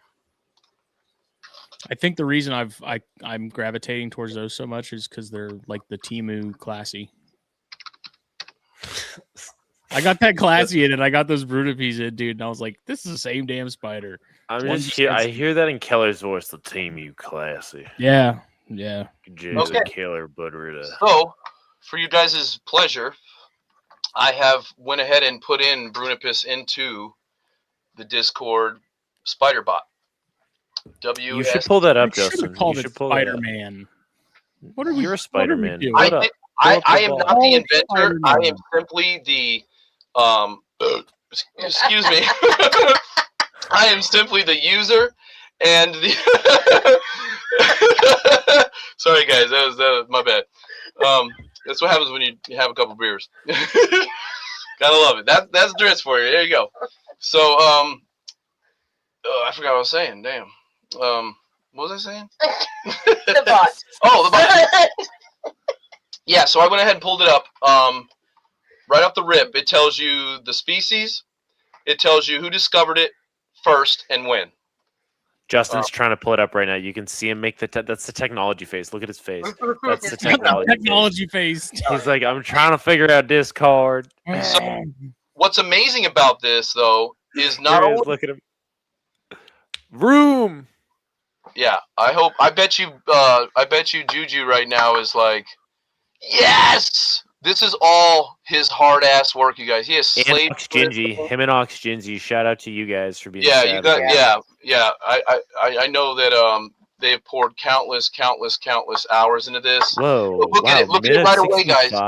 0 centimeters of snowfall, just in case y'all were wondering. And it tells you right away, Brazil, which is a huge region. So, but what's neat is if you really look closely at it. And you scroll up on there, it even tells you the weather observations, weather at recent observation. The elevation was 650 meters above sea level. It was 65 degrees to 88 degrees. Precipitation levels was 0.1 currently. 71% humidity. It tells you the soil moisture was at 0.134. 81 degrees was the soil temperature. So if you're trying to breed this spider and it's a burrowing species, you want your soil temperature to be around 80. I like 75. 80 is like the surface. Hot, dude. 81 is the surface temperature. 81 is the surface temperature, I think. Those are pretty, Justin. Those are pretty. I will say that's a cool. Yeah, click on that, dude. That's but go if you scroll down, you can actually click next, like he's doing, going through the pictures. But there's something that says historical weather. And if you click on that, now it will show you the historical weather over the last 30 years. Oh, there's your map, Justin. I told you there was a map. Remember I was telling you guys, I chimed in with my mic off, and I said, actually, there was an iNaturalist. Now, the iNaturalist dots will show you where somebody has seen one observed in the wild, photographed it, and pinged it on a map. So now you can actually Google that region and copy it exactly. Just like this bot says. And if you look at the historical weather of the last 30 years, for instance, we're in the month of March. Right now, where Cape Brunipus are from, it's 65 to 93 degrees as the high. So that means in the nighttime, it's getting pretty cool. Where are you seeing historical? That's on the actual Discord thing. I'm sure it's on here too. I'm sure it's on there too. I haven't used that application of the bot. I've only been using it on Discord. But anyway, if your high is in the 90s and your low is in the 67, in the burrow, it's not going to get 93 degrees. It's going to be like in a happy medium around 80 to 75. You know what I mean? So that's what these little pictures you guys are seeing. That's somebody with it on their hand. That's Justin. That's Justin right there. Yeah, it'll ping that actual thing. If you look at these pictures, though, these are being pinged to that map you guys are observing. Yeah. Wait, that's actually such a cool looking spider, Justin. I'm kind of shook. It's like a little mini classy, dude. Did you guys know that this is the sole species in its own genus, Kachiana? Yeah. No, I did not know that, dude. I actually don't know shit. I don't know if you knew that, Dritz. I don't know shit. Just a fill. So the genus, yeah, straight up. So check this out, guys. The genus was created in 2008 as its own thing. Oh wow, okay, that's so listen to this. So listen to this genus, Kachiana, but it was discovered in 1841. The genus itself, and it even has the LSID link so you guys can look it up. So Kachiana, Fukushima, Nagahama, and Bertani in 2008 are the ones who described it, put it into Kachiana as its own single living entity. They're the ones, the most recent people to touch it. And if you click on that hyperlink, it'll take you right away to the Spider Gen information that you guys need to see. That validates and proves that this is true. You don't need no book or to follow a content creator on Facebook that says you keep it like room temperature, you're happy, they're happy. Bullshit. follow what the spider has evolved to do, and you will lose less spiders to molts. You will have much more success rates with longer living spiders, and if you're trying to breed, they will do it happily, even living in a little cup. People get blown out of proportion thinking this spider needs this big glass aquarium to be happy and thrive and breed. Sure, that's what they deserve, but spiders are very, very efficient at needing only what they need, which is their den and all the ectothermic properties that require by nature that they thrive on, and their food source when they need it. And if you look at the bot and you look at the rainfall, you look at the temperatures, there's not going to be very much, bugs in some of these areas because at these times, because there is no rainfall, very little growth happening. It's at the coolest point of the year. So wouldn't you naturally want to hunker down and be at an ectothermic layer producing babies while there's not much to eat anyway? But sometimes nature is late. Like we don't have snow for 4 years in New England, then all the fucking sudden we got 7 feet this year. Yeah. Like, like, so that happens in nature, and there's no food and no water for like an extra month. And she's like desperate, like, oh my God, like, what do I do? And that might be why she ate her sack. Like she self-preservation in some aspects, but they time it the best that they can to do such. And I think this rolls over into reptiles too, and even in bugs. When this occurs in nature, you can have a year where you have a lot more males, or you can have a year where there's a lot more females because of the way the environmental conditions were during the hatching point. Correct me if I'm wrong. Correct me if I'm wrong, but aren't a lot of reptiles influenced by temperature on their sex? I think that's just turtles and tortoises, but I'm not qualified. Some lizards too, but yes, so alligators too, crocodilians. That's an adaptation to be able to take advantage of the seasons. And you can, and people, especially like crocodiles, is a great example. If you go down to Florida, people who hunt them for a living and actually get government tags to hunt them, there's years where you can only hunt females. There's years where Smitty does that down south, and that comes down to the fish and wildlife wardens and the game people who are observing this in the wild and knowing that we haven't had a good season in 3 years. The females are having a hard time. A lot of them are actually just eating their young or abandoning them. And maybe they're just becoming all males that year, which I personally think is another evolutionary trick. Maybe by being controlled by temperature like that, it offsets those seasons in the future by when these turtles or animals would expire as adults, that maybe they've tried to land and evolve to where, because of that bad season 4 years ago, they're having a good season this year because there's an abundance of males because of that or something. In the reverse effect where they get extra rain or temperature or whatever. But then you have man's footprint and the evolutionary change that occurs. And that's why we see certain species go extinct quicker than others, is because they're a lot more fragile to that temperature and change. And spiders are masters at that. They've actually mastered at being able to like time it just right. Like my female just won't lay. Well, there's a reason why she's not. Like it sucks that she's not like doing it at 30 or 90 days like you would want. But sometimes it just takes taking a step back. Think about the spider. Think about its needs. Think about the environment, how much rain they should be getting, how much temperature they should be getting. If you've done everything to the book like it says, do the opposite for a little window, because in nature there might be this drastic difference this season, and that might be what she, as this female, wants, opposed to the other female who's more to the book.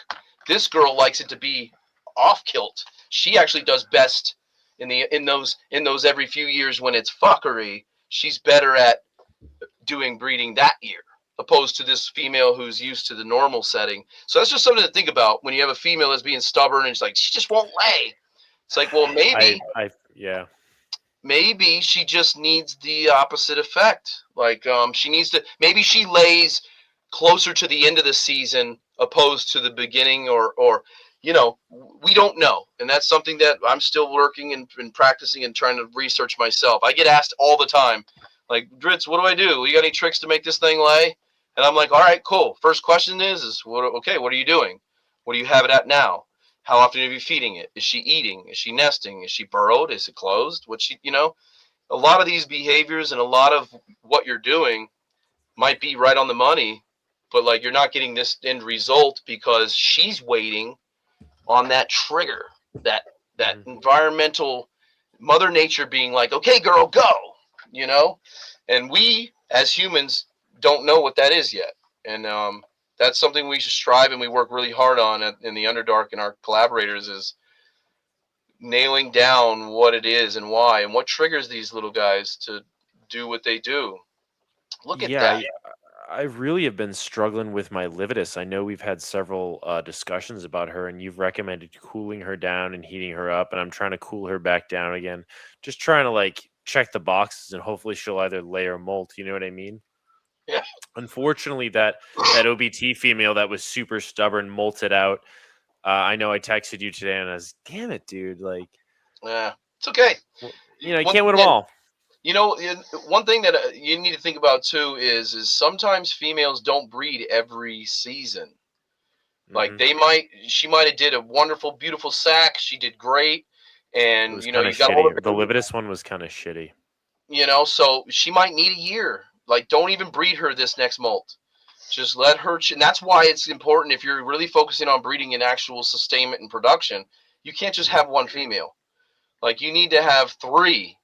Your main girl that you're focusing on, a backup girl that's just as close, like an astronaut. Like, if that dude got sick, I need somebody that's damn close to fill that space. And then a third girl, side piece, and then a runner-up who's a sub-adult. She's not quite ready. She needs another molt or 2. That way, if you get a male in and it doesn't work for those girls, well, maybe he'll work for that one. Or you get a pen male in and it doesn't mature. Like it's near impossible to have one female and like land it with boys and be successful every year. It's just not real. It's not realistic. It's a pipe dream, because most spiders, especially the bigger and older they get, they take a season or 2, and because like Grandma Stola Roseas, they don't molt every year. They molt every 3, even 4 years when they're full grown. My poor Terry female that's in there, that's 30 years old, she molts every 4 years. I haven't seen a molt out of her in a long time. So that means if I heard her, that's insane. I'm not breeding her again. She needs to chill and relax and go through the seasons, and maybe by the time she's ready to breed again, she doesn't even want to. She just wants to eat everything that comes in her path. You know, so you need to have multiple options. You know, that's why there's not just one queen tarantula. You know, that's why they're not ants. That's why they don't live like that. Like there's a purpose to their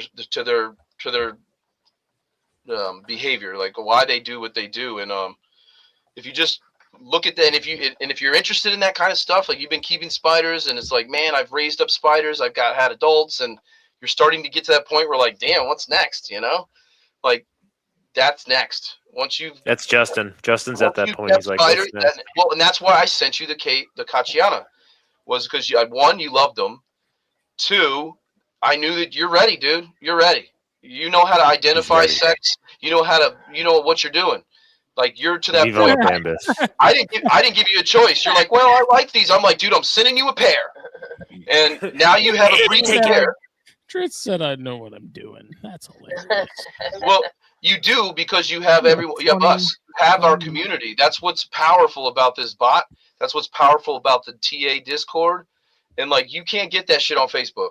You're gonna get called the dummy, and they're gonna ask you 5 times of why you're so stupid and didn't do your research, and they're gonna pick you a fucking part before you actually learn anything. What's different about us is that everybody is treated with a mutual respect and the understanding that we're trying to get better at what we do. If you're an asshole about it, then keep moving along. But if you want to stay a lot of irons in the fire for someone who don't know how to fight fires. Dude, you have an insane amount of irons in the fire, Justin. Mira, the Pokies, Triata. Yep.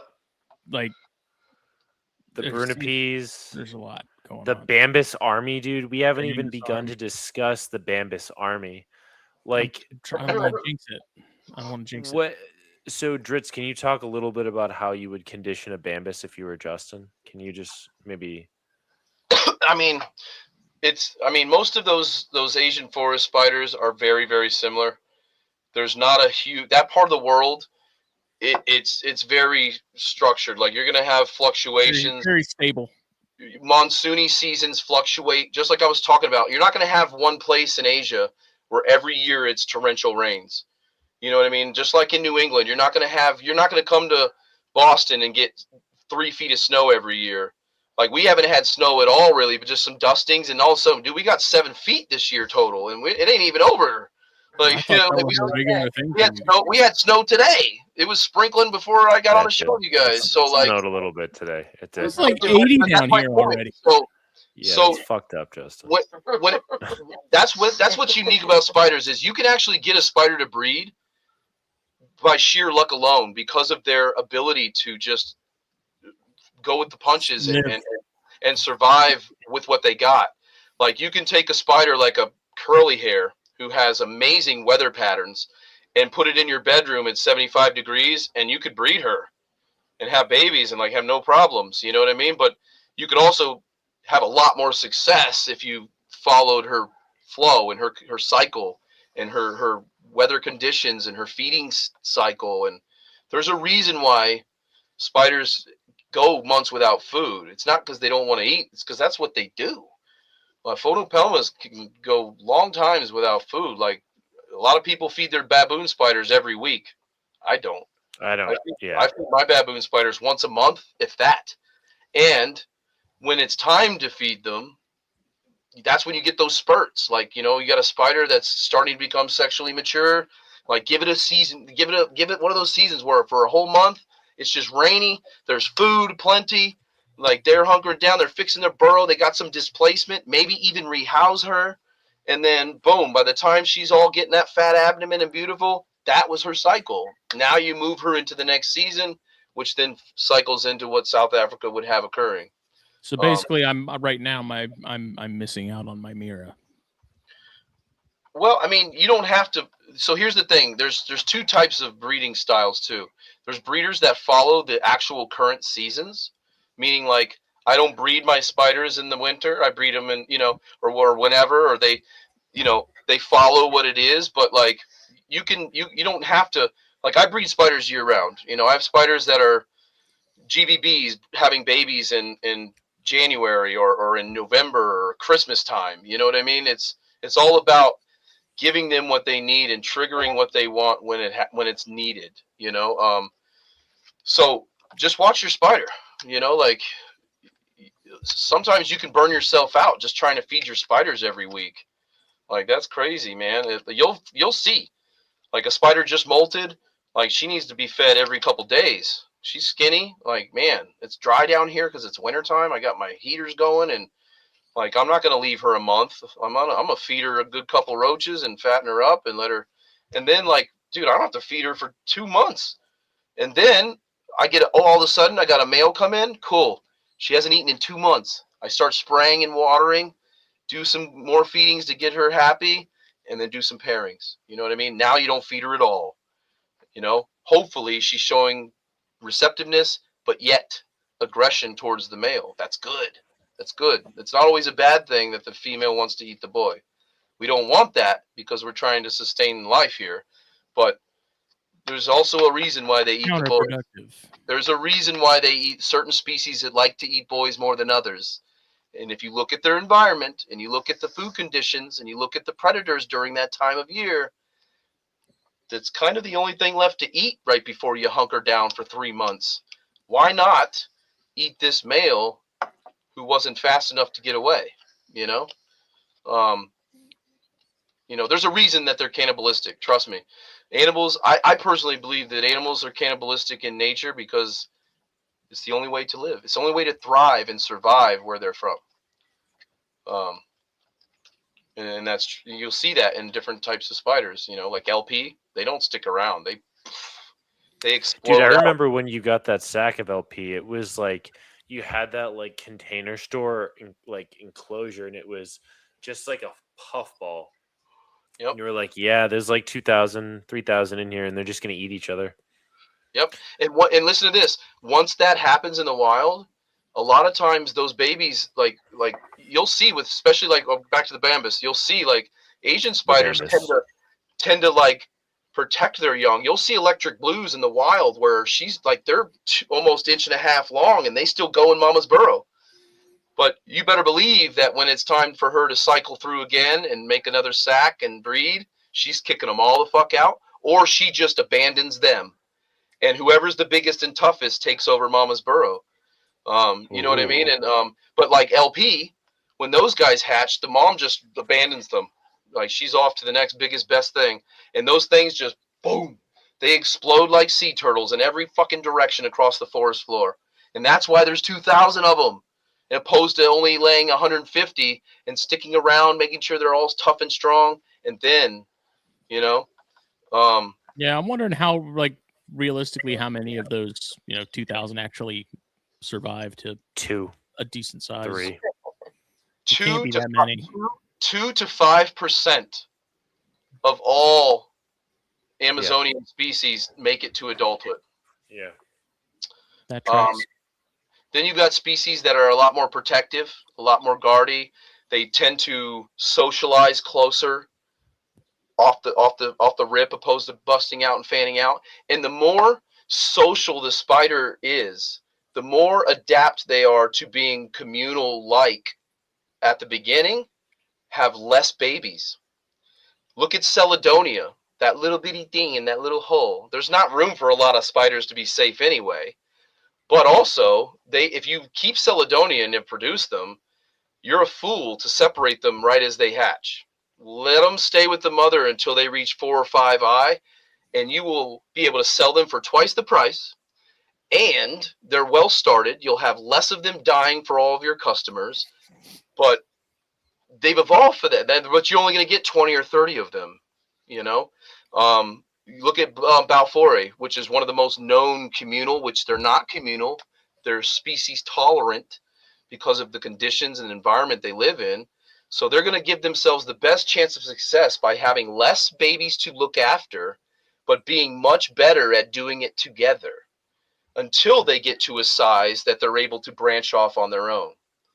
And that's an experiment I did when I was younger too, was where I would hatch and breed spiders, and I wouldn't feed them at all, just so I could observe how long does it take a 2i sling till they start to want to branch off and eat each other. You know what I mean? Like, how long does it take an OBT to want to eat another OBT? Right. How long does it take a Balfouri to want to eat another Balfouri? I've seen Balfouri eat a sibling and share it with 6 other siblings. Whoa, you know what I mean? That's kinky. You know, so yeah, I mean it's insane how diverse they actually are.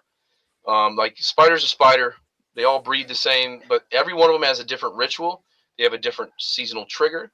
They have a different behavior of why they nurse or build their nursery the way they do, why they nest the way they do, whether it's a Utheca or it's a sewn to the wall Utheca, or it's something that they put in the dirt. Like there's other species like trapdoor spiders too. Like there's a lot of interesting behavior on how spiders do what they do. I mean, look at wolf spiders. Yeah, they're not even tarantulas. They hatch their young and they carry them around until they just start falling off on their own because they're just too big to hold on anymore, you know.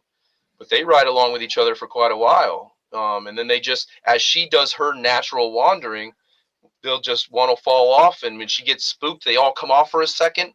2 or 3 of those guys never get back on for the ride. Mm-hmm. And then she moves on, and it happens again, and 1 or 2, and then eventually she's got no babies, and she's back to being a mommy again, or a single, a free agent mommy, and the cycle continues, So that's something else to if you're trying to look at breeding. And dwarves, especially on the dwarf topic, they're extremely unique in why they do what they do compared to baboons or Asian species. But what's amazing is you have dwarves in all of those different categories of tarantulas.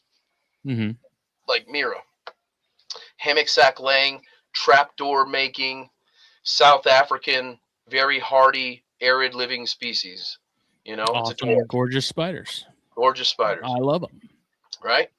But if you're used to breeding baboon spiders and you've never bred a dwarf before, it's a game changer. You've got a trapdoor situation. You've got a spider that's sewing their thing to the wall inside, so it's a lot harder to reach in there and take the sack. Well, that's like with those hammock layers. Like, are you pulling those sacks like you would any other, or are you leaving them? I leave them unless the mother's a known sack eater. I've had issues with her. I leave the mother until the date starts to arrive, and then you just take the mother out of her den. That's why they lay a hammock sack, is because so you're doing the opposite. You're pulling her and leaving it. They have evolved for displacement, just like Salmopoeus. They have evolved to just be like, fuck it. And they know that thing is own and it's fine. And they have the ability to hopefully get out on their own, which they can, but it also knocks down their chances big time, because of that abandonment. But that's why they also have evolved to make another sack, opposed to all eggs in one basket, and now they're fucked, which some spiders do. But if you look at the spiders that don't double clutch or don't live off of displacement, where they live, it's very unlikely that anything's going to disrupt that pattern. There's no need to evolve to do it twice, Hey, look at a puppy dog. My Snoopy's not down here right now. It's my neighbor's dog. Oh. Yeah, my Snoopy's not here right now. He's upstairs sleeping. I think she comes and hangs out with me. He might come down and check on us. She busts out of the backyard and she comes over here and hangs out with me. And that's really wholesome. Yeah. She runs around the yard until mom and dad come and find her. So. But like with like breeding Seriocosmus and pumpkin patches and things like that, like what's the experience been like with treatment of males, from the females? Like are they is it pretty rough? Like are they similar like green bottles in that regard? So if you were to say dwarfs as a whole, like across the board, they're actually, as far as aggressiveness or the way the behavior towards the courtship in the males, they're actually on average across the whole a lot like every other tarantula as far as behavior and copulation goes, and the ritual itself. But you do have species where they're a lot more friendlier than others, just like you find anything else. But what I will say is a species or a genus that stands out as far as dwarfs that are aggressive towards their males would be Hapalopus, which most people know that by the pumpkin patch, which would be Formosus, species Klein, small, Van Goghi, which is Guerreroi. It's a large group of spiders, but they don't make hammock sacks. They make this little blueberry sized egg sac, and their young is tiny and small, and you can ask anybody who's into breeding and works with Hapalopus that females, they want to eat the boys.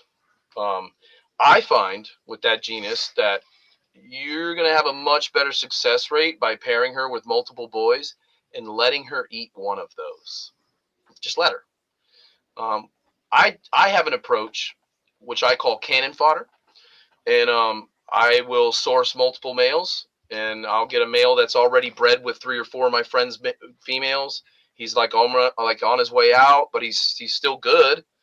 I'll pop him in and let him go first.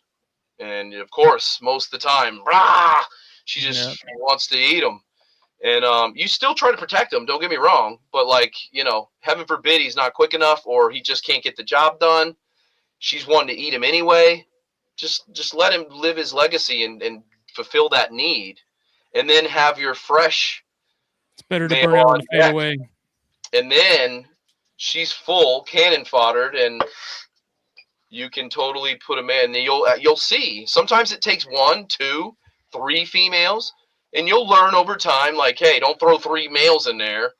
Like, if that happens on the first one, cool. Hopefully you cannon foddered it like I explained.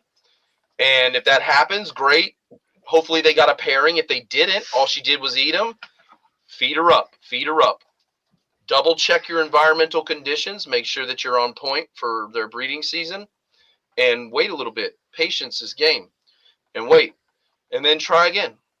If you were able to rescue that male, don't give up. It could take 5, 6, 7, 8 times. And then finally the male, I've had males where it's like, she's all about it and he's just scared to death. Like, he just won't commit. But then he's starting to get old and he's like, man, he just knows that he ain't got much left. He's on his way out, dude. He's got to give it a bid, man. Remember that night try that we, bro. Remember that night we did that with the discalus? And like, Dude, he had already paired 5 girls and he was on his way out and we knew it. He could barely walk in there. And instead of letting him die in the cup. He tried. I know. Let him, instead of letting him die in the cup, I put him in the enclosure, and he tried to pair with her. He was like, oh, it was so sad. Me and Phil watched him for like 2 hours. We're like, come on, buddy, you got. And she was so kind, and she just let him die right there on the ground and like protected him. She like, remember that? She didn't abandon him. Once he was dead, she just gave up and went home and left him there. Never even ate the dude. I took the male out that was like barely able to move, and I fed him to the other female, which I knew would eat him. But like, it proves that like there's actually more going on there than just 2 spiders that want to fuck. You know what I mean? And I think that's really important to understand that process. And when it comes to dwarfs, you're right. There's dwarf species just like in normal species that are just food oriented. If the conditions aren't right, they're going to just perceive everything as food. And you got to get her to the point where she's like, oh, there is no more food. And now she gets the stimuli of a male and the pheromones. Boom. Now she's like, okay, cool. Sometimes they'll pair with the boy and then she just nails him because she knows there's no more food. I haven't been fed in a month. It's not raining anymore. It's getting cooler. She'll just pair with him, and like no matter what you do, she'll make him get close enough in order to get it done that no matter how hard you put your brush and try to protect him, she got him. And that's good. Like, I know that sucks, and it's especially if it's a loan from someone. Like, shit happens, man. Like, this is not a perfect science, bro. I promise. Like, you can get a mail from somebody and promise the world that I'll split the babies with you, but if they don't do it, they don't do it. Like, you just got to understand that, like, you got to try your best and don't get discouraged, because any breeding of any insect comes with shit tons of failure. Even somebody like me who's been doing this a long time, I have failures in sacks eaten and things that I still don't understand. I'm like, man, I did everything right. Why'd she eat that sack? That huahini, dude. Like, what the hell? She's produced every other year for the last 6 years. Like, I don't understand. And everything was perfect. Me and Phil paired her. She nested. Beautiful behavior. 3 months later, gorgeous sack. She protected it to the very end. And I'm like, ooh, I'm going to pull that thing tomorrow. Phil's coming over on Sunday. She ate it that fucking night. The whole thing. I was like heartbroken. Like, there's nothing you can do. She heard you getting excited, man. But once again, like that was Phil's male. You know what I mean? He's still alive, by the way. He's still there. He's still alive. So, but guess what? She molted like 2 days ago. Believe that. So, your boy is still alive. I'm going to pair her again in like 2 weeks. If he's still good. If not, if he starts to dwindle and die. Great, but that goes back to the cannon fodder thing. That male is already did it. And he's like, ooh, if she becomes ready to go again and he's still alive, cannon fodder. I'm going to just let her do her thing, see what happens. I'm going to try to protect him if I can. Like, I'm not just going to watch him get eaten. But if, like, they're showing the behavior of him, like, this is my last go, I'm never going to get another chance at this. And you can tell because when he's done, he just kind of drops to the floor and he kind of, like, backs up, like, oh, don't hurt me. And then usually that's when the female kind of makes this conscious decision. And then sometimes I've seen him just be like, wow, okay, and just goes home, you know? Okay. Or like the other instance where he couldn't even get her paired, and she felt so bad, she just kind of went and just laid there on top of him slightly for like 3 hours until he died. And, yeah, right before his little kick, I fed him to the number 2 female who needed cannon fodder. And now I've got another fresh male. I'll be pairing them in a couple weeks, you know? So you just have to. It's all about the boys. It's all about the boys, you know, and you need a lot of them. You can't just have one male and be like, I'm going to produce babies. Like, if you do, you should probably buy a lottery ticket too. because you're having some good luck today. You Yeah. know, you should go ahead and get a Powerball while you're at it, because you know People lucky. want to know what our favorite dwarves are. I don't know. I have no idea, dude. I don't. So can I go first? Yeah, dude. No, no. So my favorite dwarf is technically not a dwarf, but it's a dwarf because it's smaller than all the rest, you know. And mine is Lugardi, which is the Dodoma, Fort Hall, or I can't remember what they call common names, but it's Tarantulas Lugardi, and it is the only not technically a dwarf because they get about 3.5, sometimes 4-inch females. Males are never over 2 inches. They're these Males little are tiny, yeah. I've got one right over here that I got from Warren and Mike, and these guys are half her size. But not only that, they're trapdoor makers, which very, very few people know they can even do that. But Mira and Lugardi, Mira's a true trap. Lugardi can mimic that behavior as needed based on demographic, you know. And I find that fascinating. And if you've never seen a Lugardi female in person, it's spectacular. So that would be if I had to pick a door. Yeah, I don't know if they. I mean, you might be able to even Google this right now too, if it's an actual dwarf or not, which I don't think it is, but it is definitely considered one of those. What about you, Justin? I don't. I mean, I'm partial to Mira just because that was a species, you know, a handful of years ago that I really wanted and got and had for a little bit, and I don't know. It's just like every other species, you know. Pictures only do so much justice.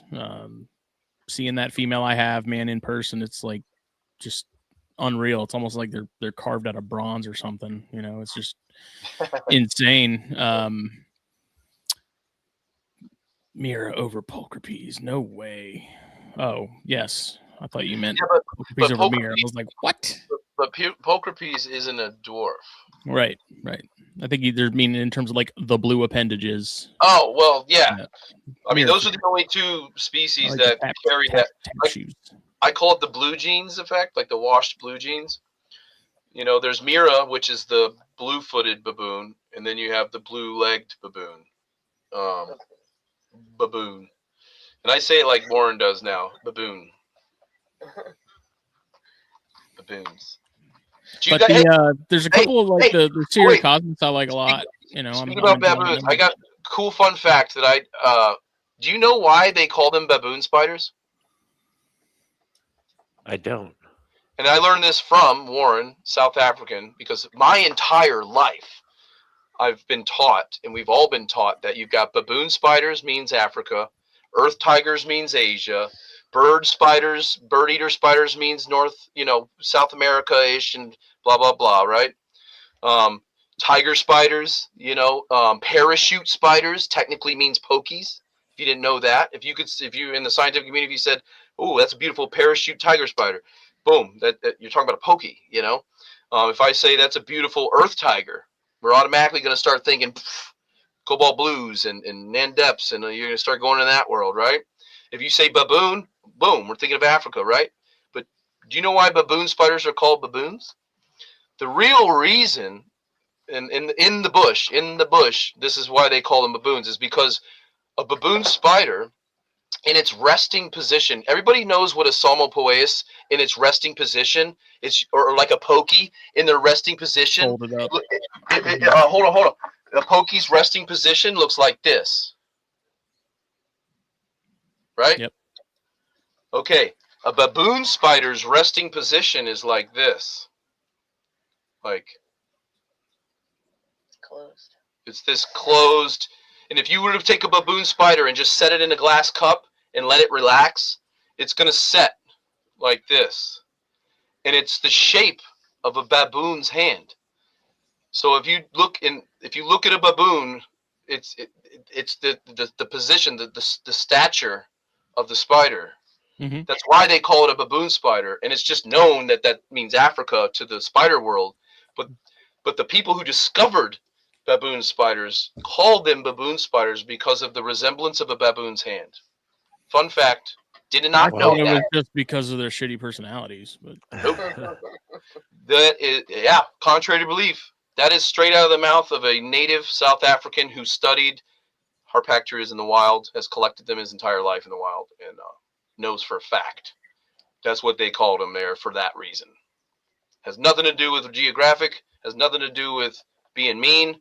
It has everything to do with their resting stature of this, or like a resting stature of a pampho, or a resting stature of a pokey, you know, like I just showed you, or a resting stature of a. You ever seen have you ever seen an avic or a tappy where they're like a pokey on the wall and their abdomen is like hanging because they're upside down, and like they do this and their abdomen falls. Wild.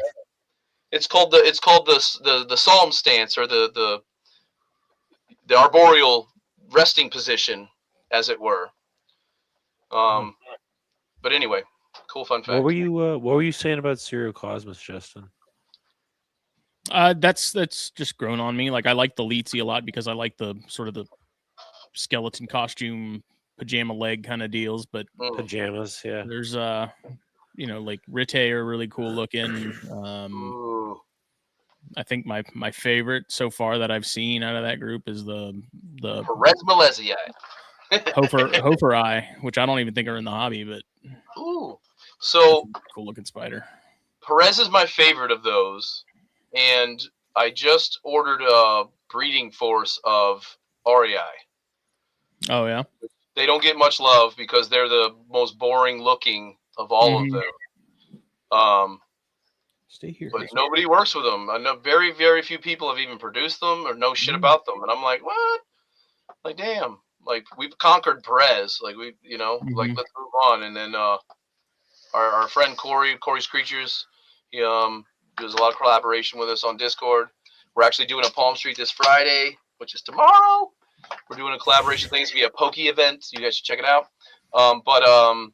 He has 2 adult female Rite, two, and then he has a couple mature males that he got, and he's been pairing those. They're all gravid and beautiful, and he just ordered, I think, like 4 or 5 more adult females for like us as a group, and we're just gonna pair them all, and we're gonna lock down and secure Rite, and we're gonna make sure that it's the same price as Elite Sea and Elegance for the community.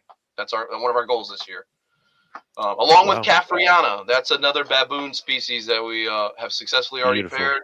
Is that a dwarf? She's nesting really heavily. We should have some babies hopefully midsummer. We'll see. Is that a dwarf, Caffriana? Caffriana? No, it's not. No.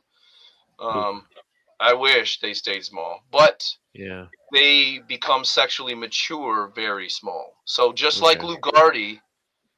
Excuse me. If you look at Lugardi, like it's not a dwarf, but they're sexually mature at like 1.5 inches, 2 inch. Interesting. But you know, they'll mature females will be over the 3 inch mark.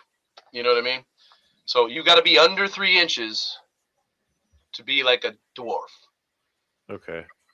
Whether that's in an article or a written fact, that's just me. That's my personal opinion. That's what in the Drit's mind, that's what makes a dwarf to me is those behaviors, the size, and the way the way that they lay their sacks and what they feed on to reach the ability to be a spider alone in the world. Because a lot can be said about a spider from being an egg to where you're a spider that can go out and conquer the world on its own.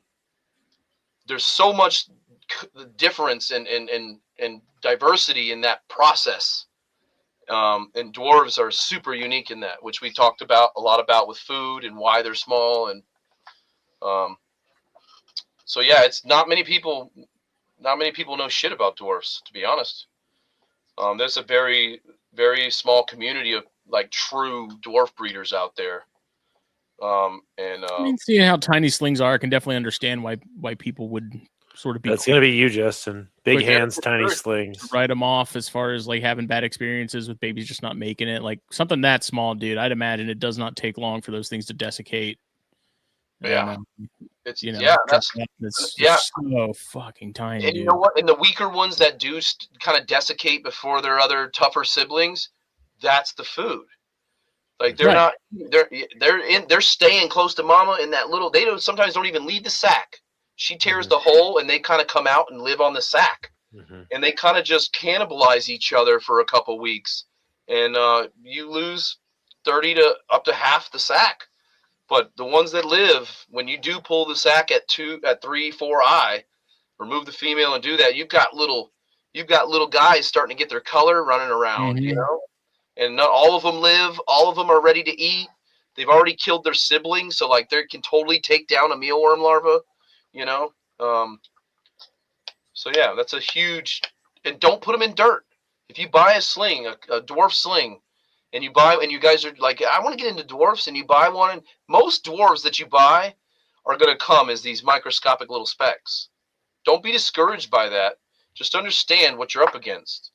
And if you need help with feeders, if you need help with environmental conditions and husbandry, join Discord TA and come to the Underdark. And I will give you everything I know about them, and everyone else will too. We will support you, and you'll have success. Promise. What's your feeding schedule you had talked about too for those dwarf slings like Cosmos and stuff? Very good point. Very good point. Opposed to a OB. Astute observation, Justin. Great question. Well, he was talking about all this stuff during the Palm Street. Right. You know, You know? I want to expand. He was paying upon it. attention. Justin was paying attention. Let it be He was known. there for the whole thing, dude. Yeah. Look You at know him. what? Look at the And guy.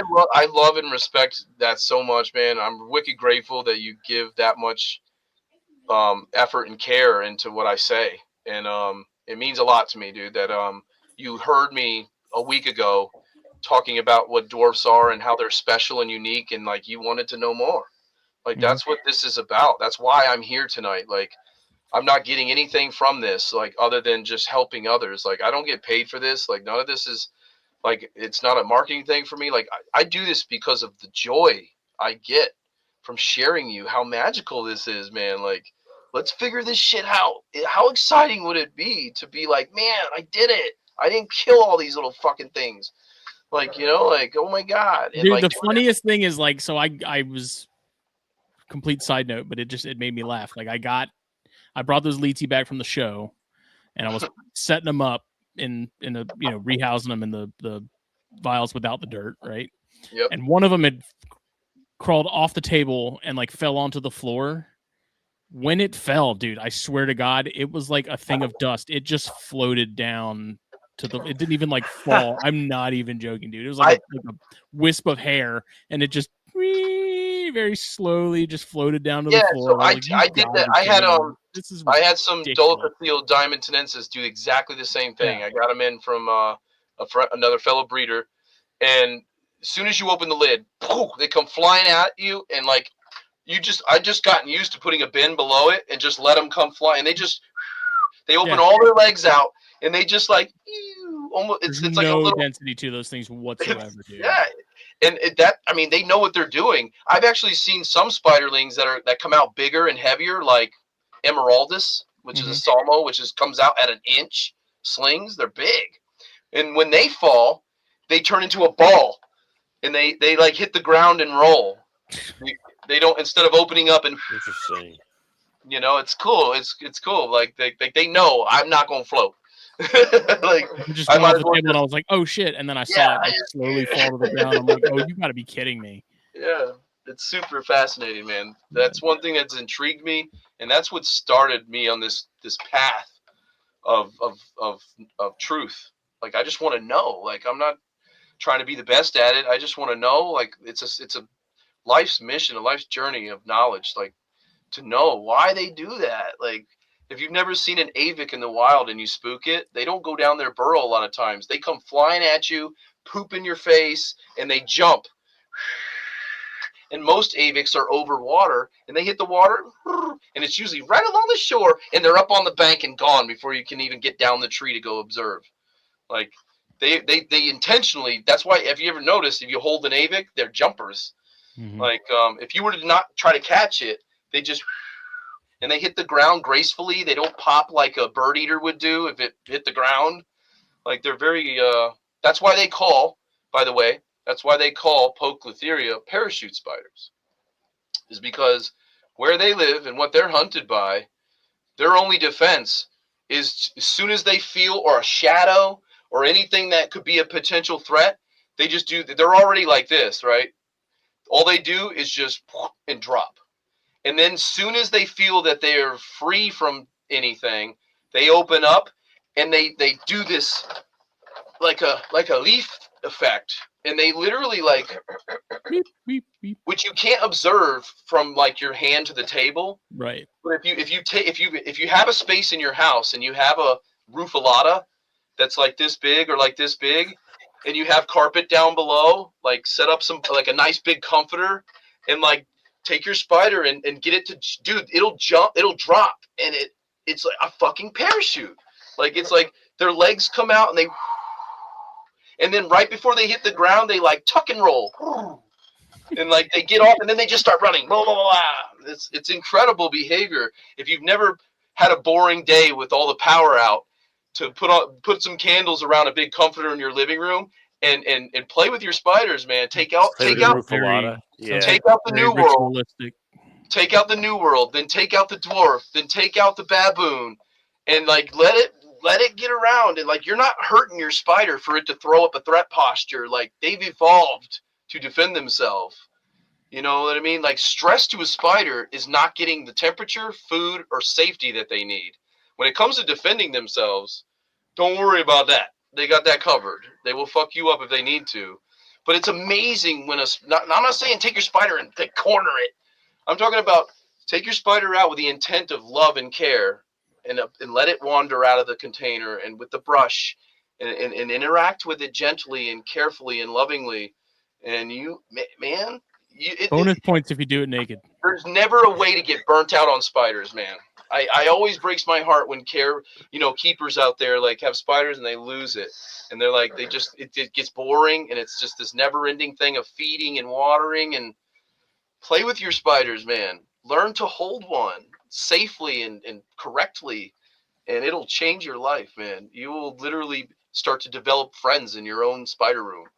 Like you will look forward to seeing whatever you named it, like, because they all have behavior, and I don't care what anybody says. You're never going to convince me otherwise that they do not have the ability to recognize and remember. And I know this because I've studied it and tried to prove it wrong. And I would take slings. My first experiment of this was taking sun tiger slings and raising them up in vials where the only way they get fed is through a hole with a worm. Okay? If they don't grab it through the hole, they don't get fed.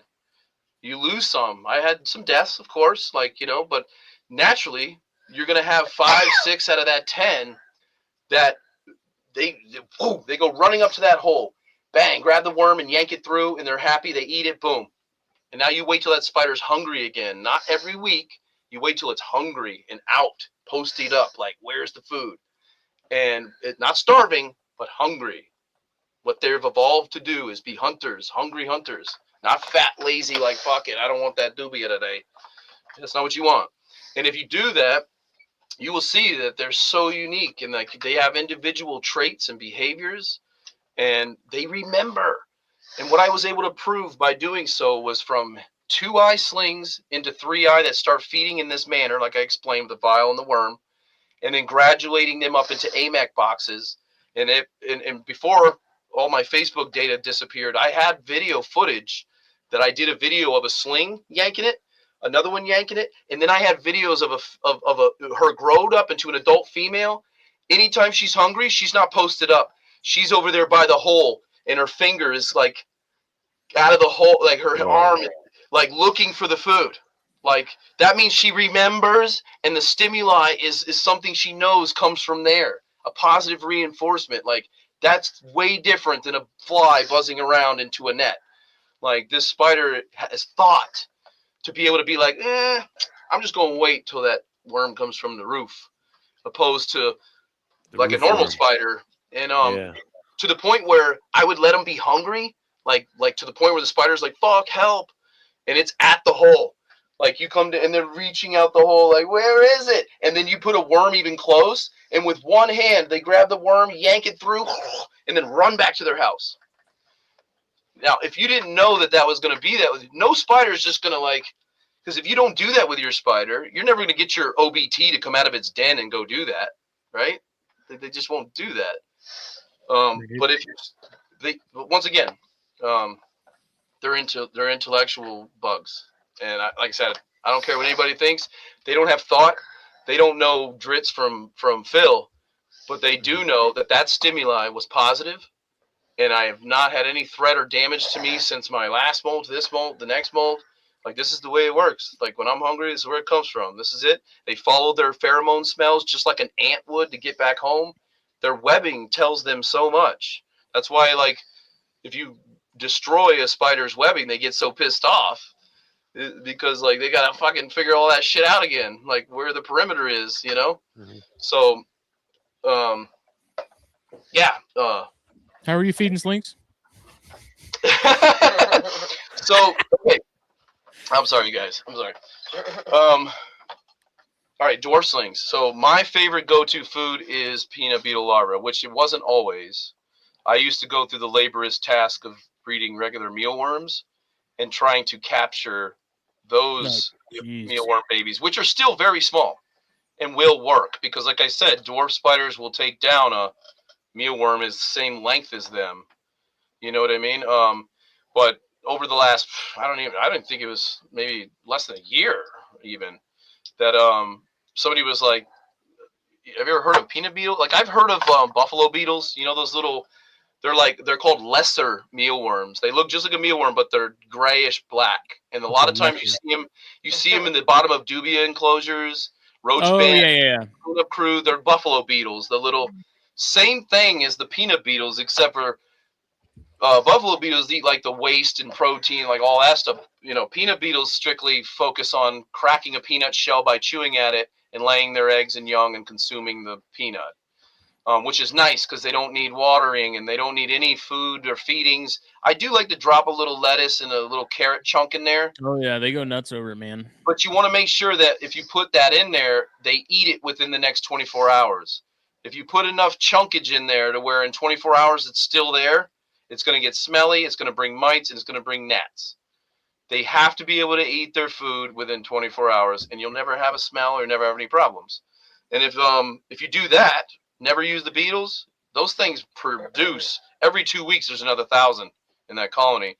And I can go through and just take fine tweezers, I turn on this light, bright light, headlamp, and you can see them very easily. Don't make a lot of substrate, just a very thin layer of oatmeal and the peanuts.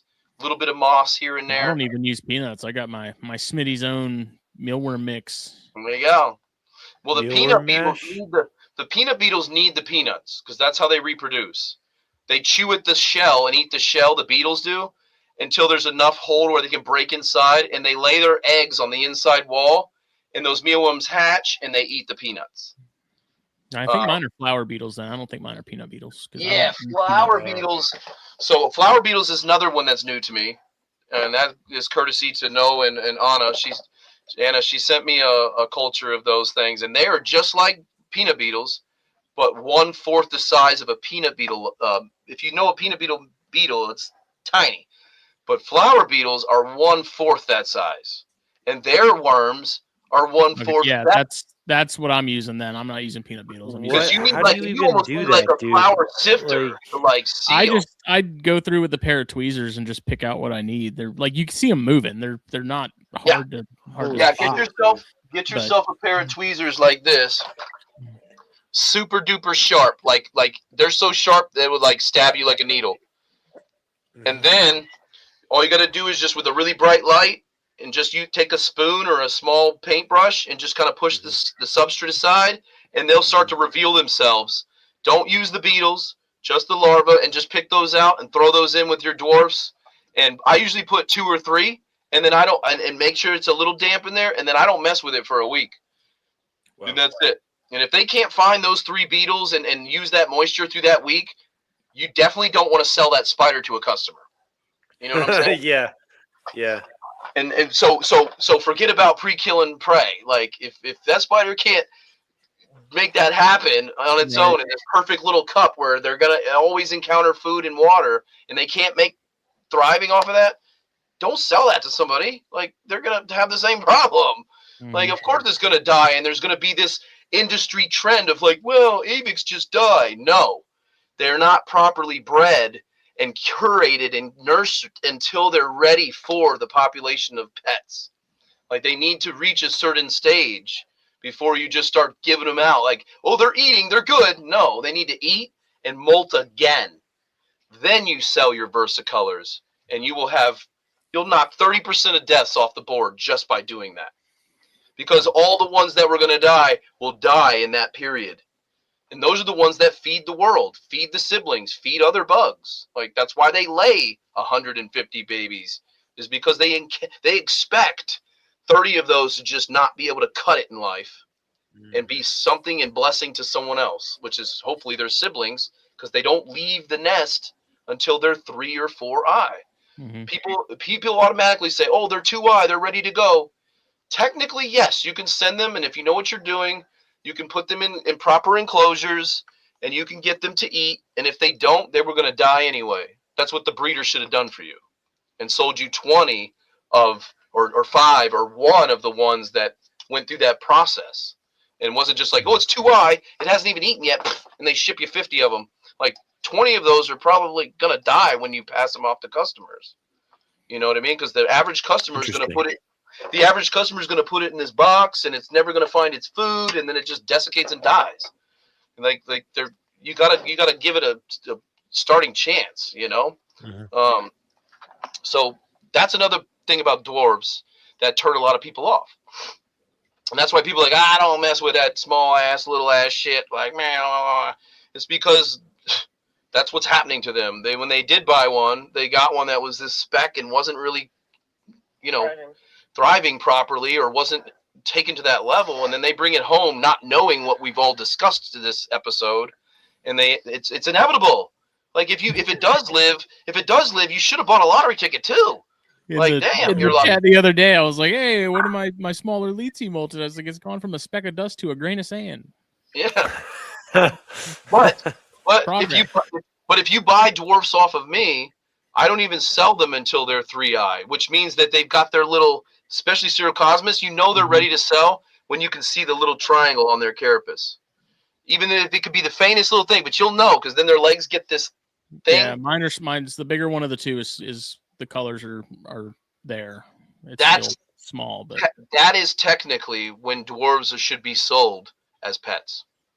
Unless you're a breeder and you know everything we've just discussed for the last 2 hours about it, I highly suggest you don't. Like, when you're buying dwarfs and stuff like that, come to me. I'll sell you a 1/2-inch one, and it'll only be a few bucks more than you bought this tiny little thing that's going to definitely die. So I need to get another flower beetle colony going just as a backup, because I've never used them. I've got a colony that Anna and No sent me. Like I said, TA Discord, join, guys. They giveaways all the friggin' time. And I'll send you a picture of mine. I just keep mine in a shallow, exactly, yeah, container, and it's just, I don't even have a lid on it. It's just open. I have it on the little rack. They taught me that. I didn't know. I was content doing this with mealworms, because like I said, mealworm larvae, when they hatch, they are only about 1/8 of an inch. They're tiny too, but peanut beetle larvae are 1/4 of that size when they're tiny. Yeah, so they're so small. So you can literally just take a small spoon, or like, those little collectible spoons that like people hang on the walls, something of that size. You can just take a little scoop of the frass in there and use that as your substrate for the tarantula. And like, there's 20, 30 little mealworms in that substrate, and just put a little chunk of moss in there. Boom, your spider has all the food it said something about a sifter earlier, and like, literally those things are so small that it would have to be like an insanely fine sifter. Like, dude, it's not. You're not. I will say that a friend of mine, when I mentioned that my excitement on it, said that you can't use like a sifter that you would use for cooking. You need a sifter. You need one of those sifters you would use for Kif, like for Mary Jane. Like, you would grind your butt up and it sifts out everything but the nugs. All that fine powdery dust goes through, and the worms are left behind. because flour is super fine. So when you take a spoon of flour, you just kind of take the spoon and go back and forth, all that, and you kind of tump it like this. The flour falls out, and those worms are left on that micro screen. Wow. And the more you know. It works. It fucking works. And it's a game changer. Me and Becky we fed like 300-400 slings the other night while we were in a live chat, just hanging out. And they were making fun of me because I was like, you got to get some beta beetles. I just kept talking about them because it was like, oh my God, it almost gave me a better quality of life. Knowing Damn, I got to get some peanut beetles, dude. Like, bro, I feed 1,000 slings a week, man. Sometimes more. Last summer we had 3,000-4,000 slings at a time. One egg sack was 2,000 slings. Imagine trying to feed all those little bastards in little cups. Keep them together and just put a whole spoon of sifted flower beetle larvae in there. And all the ones that do get to eat are the ones you want to keep.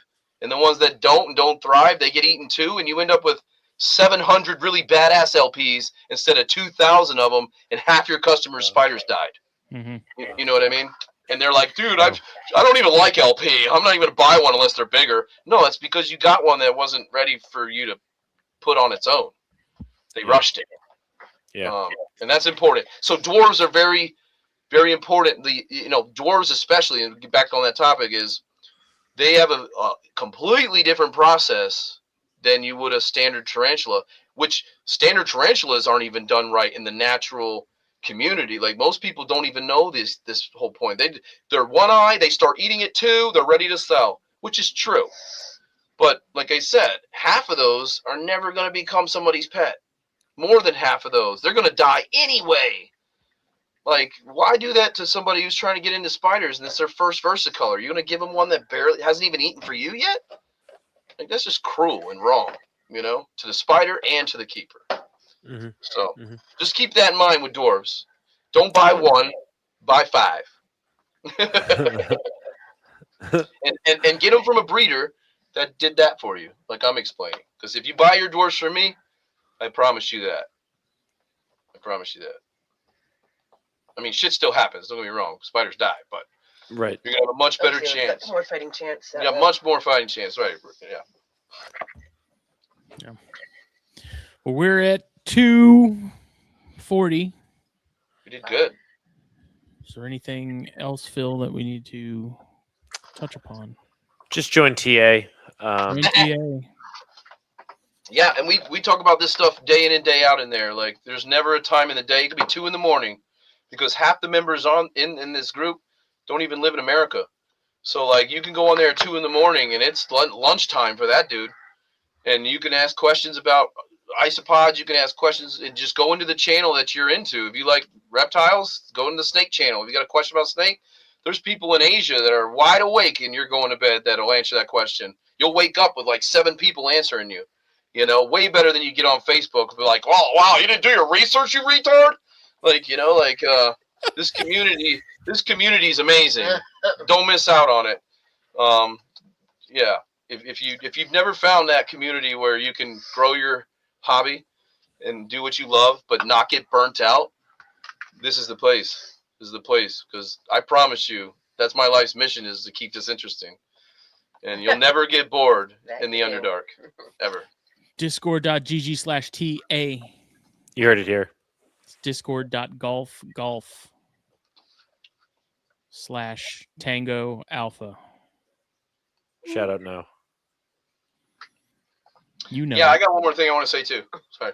Okay.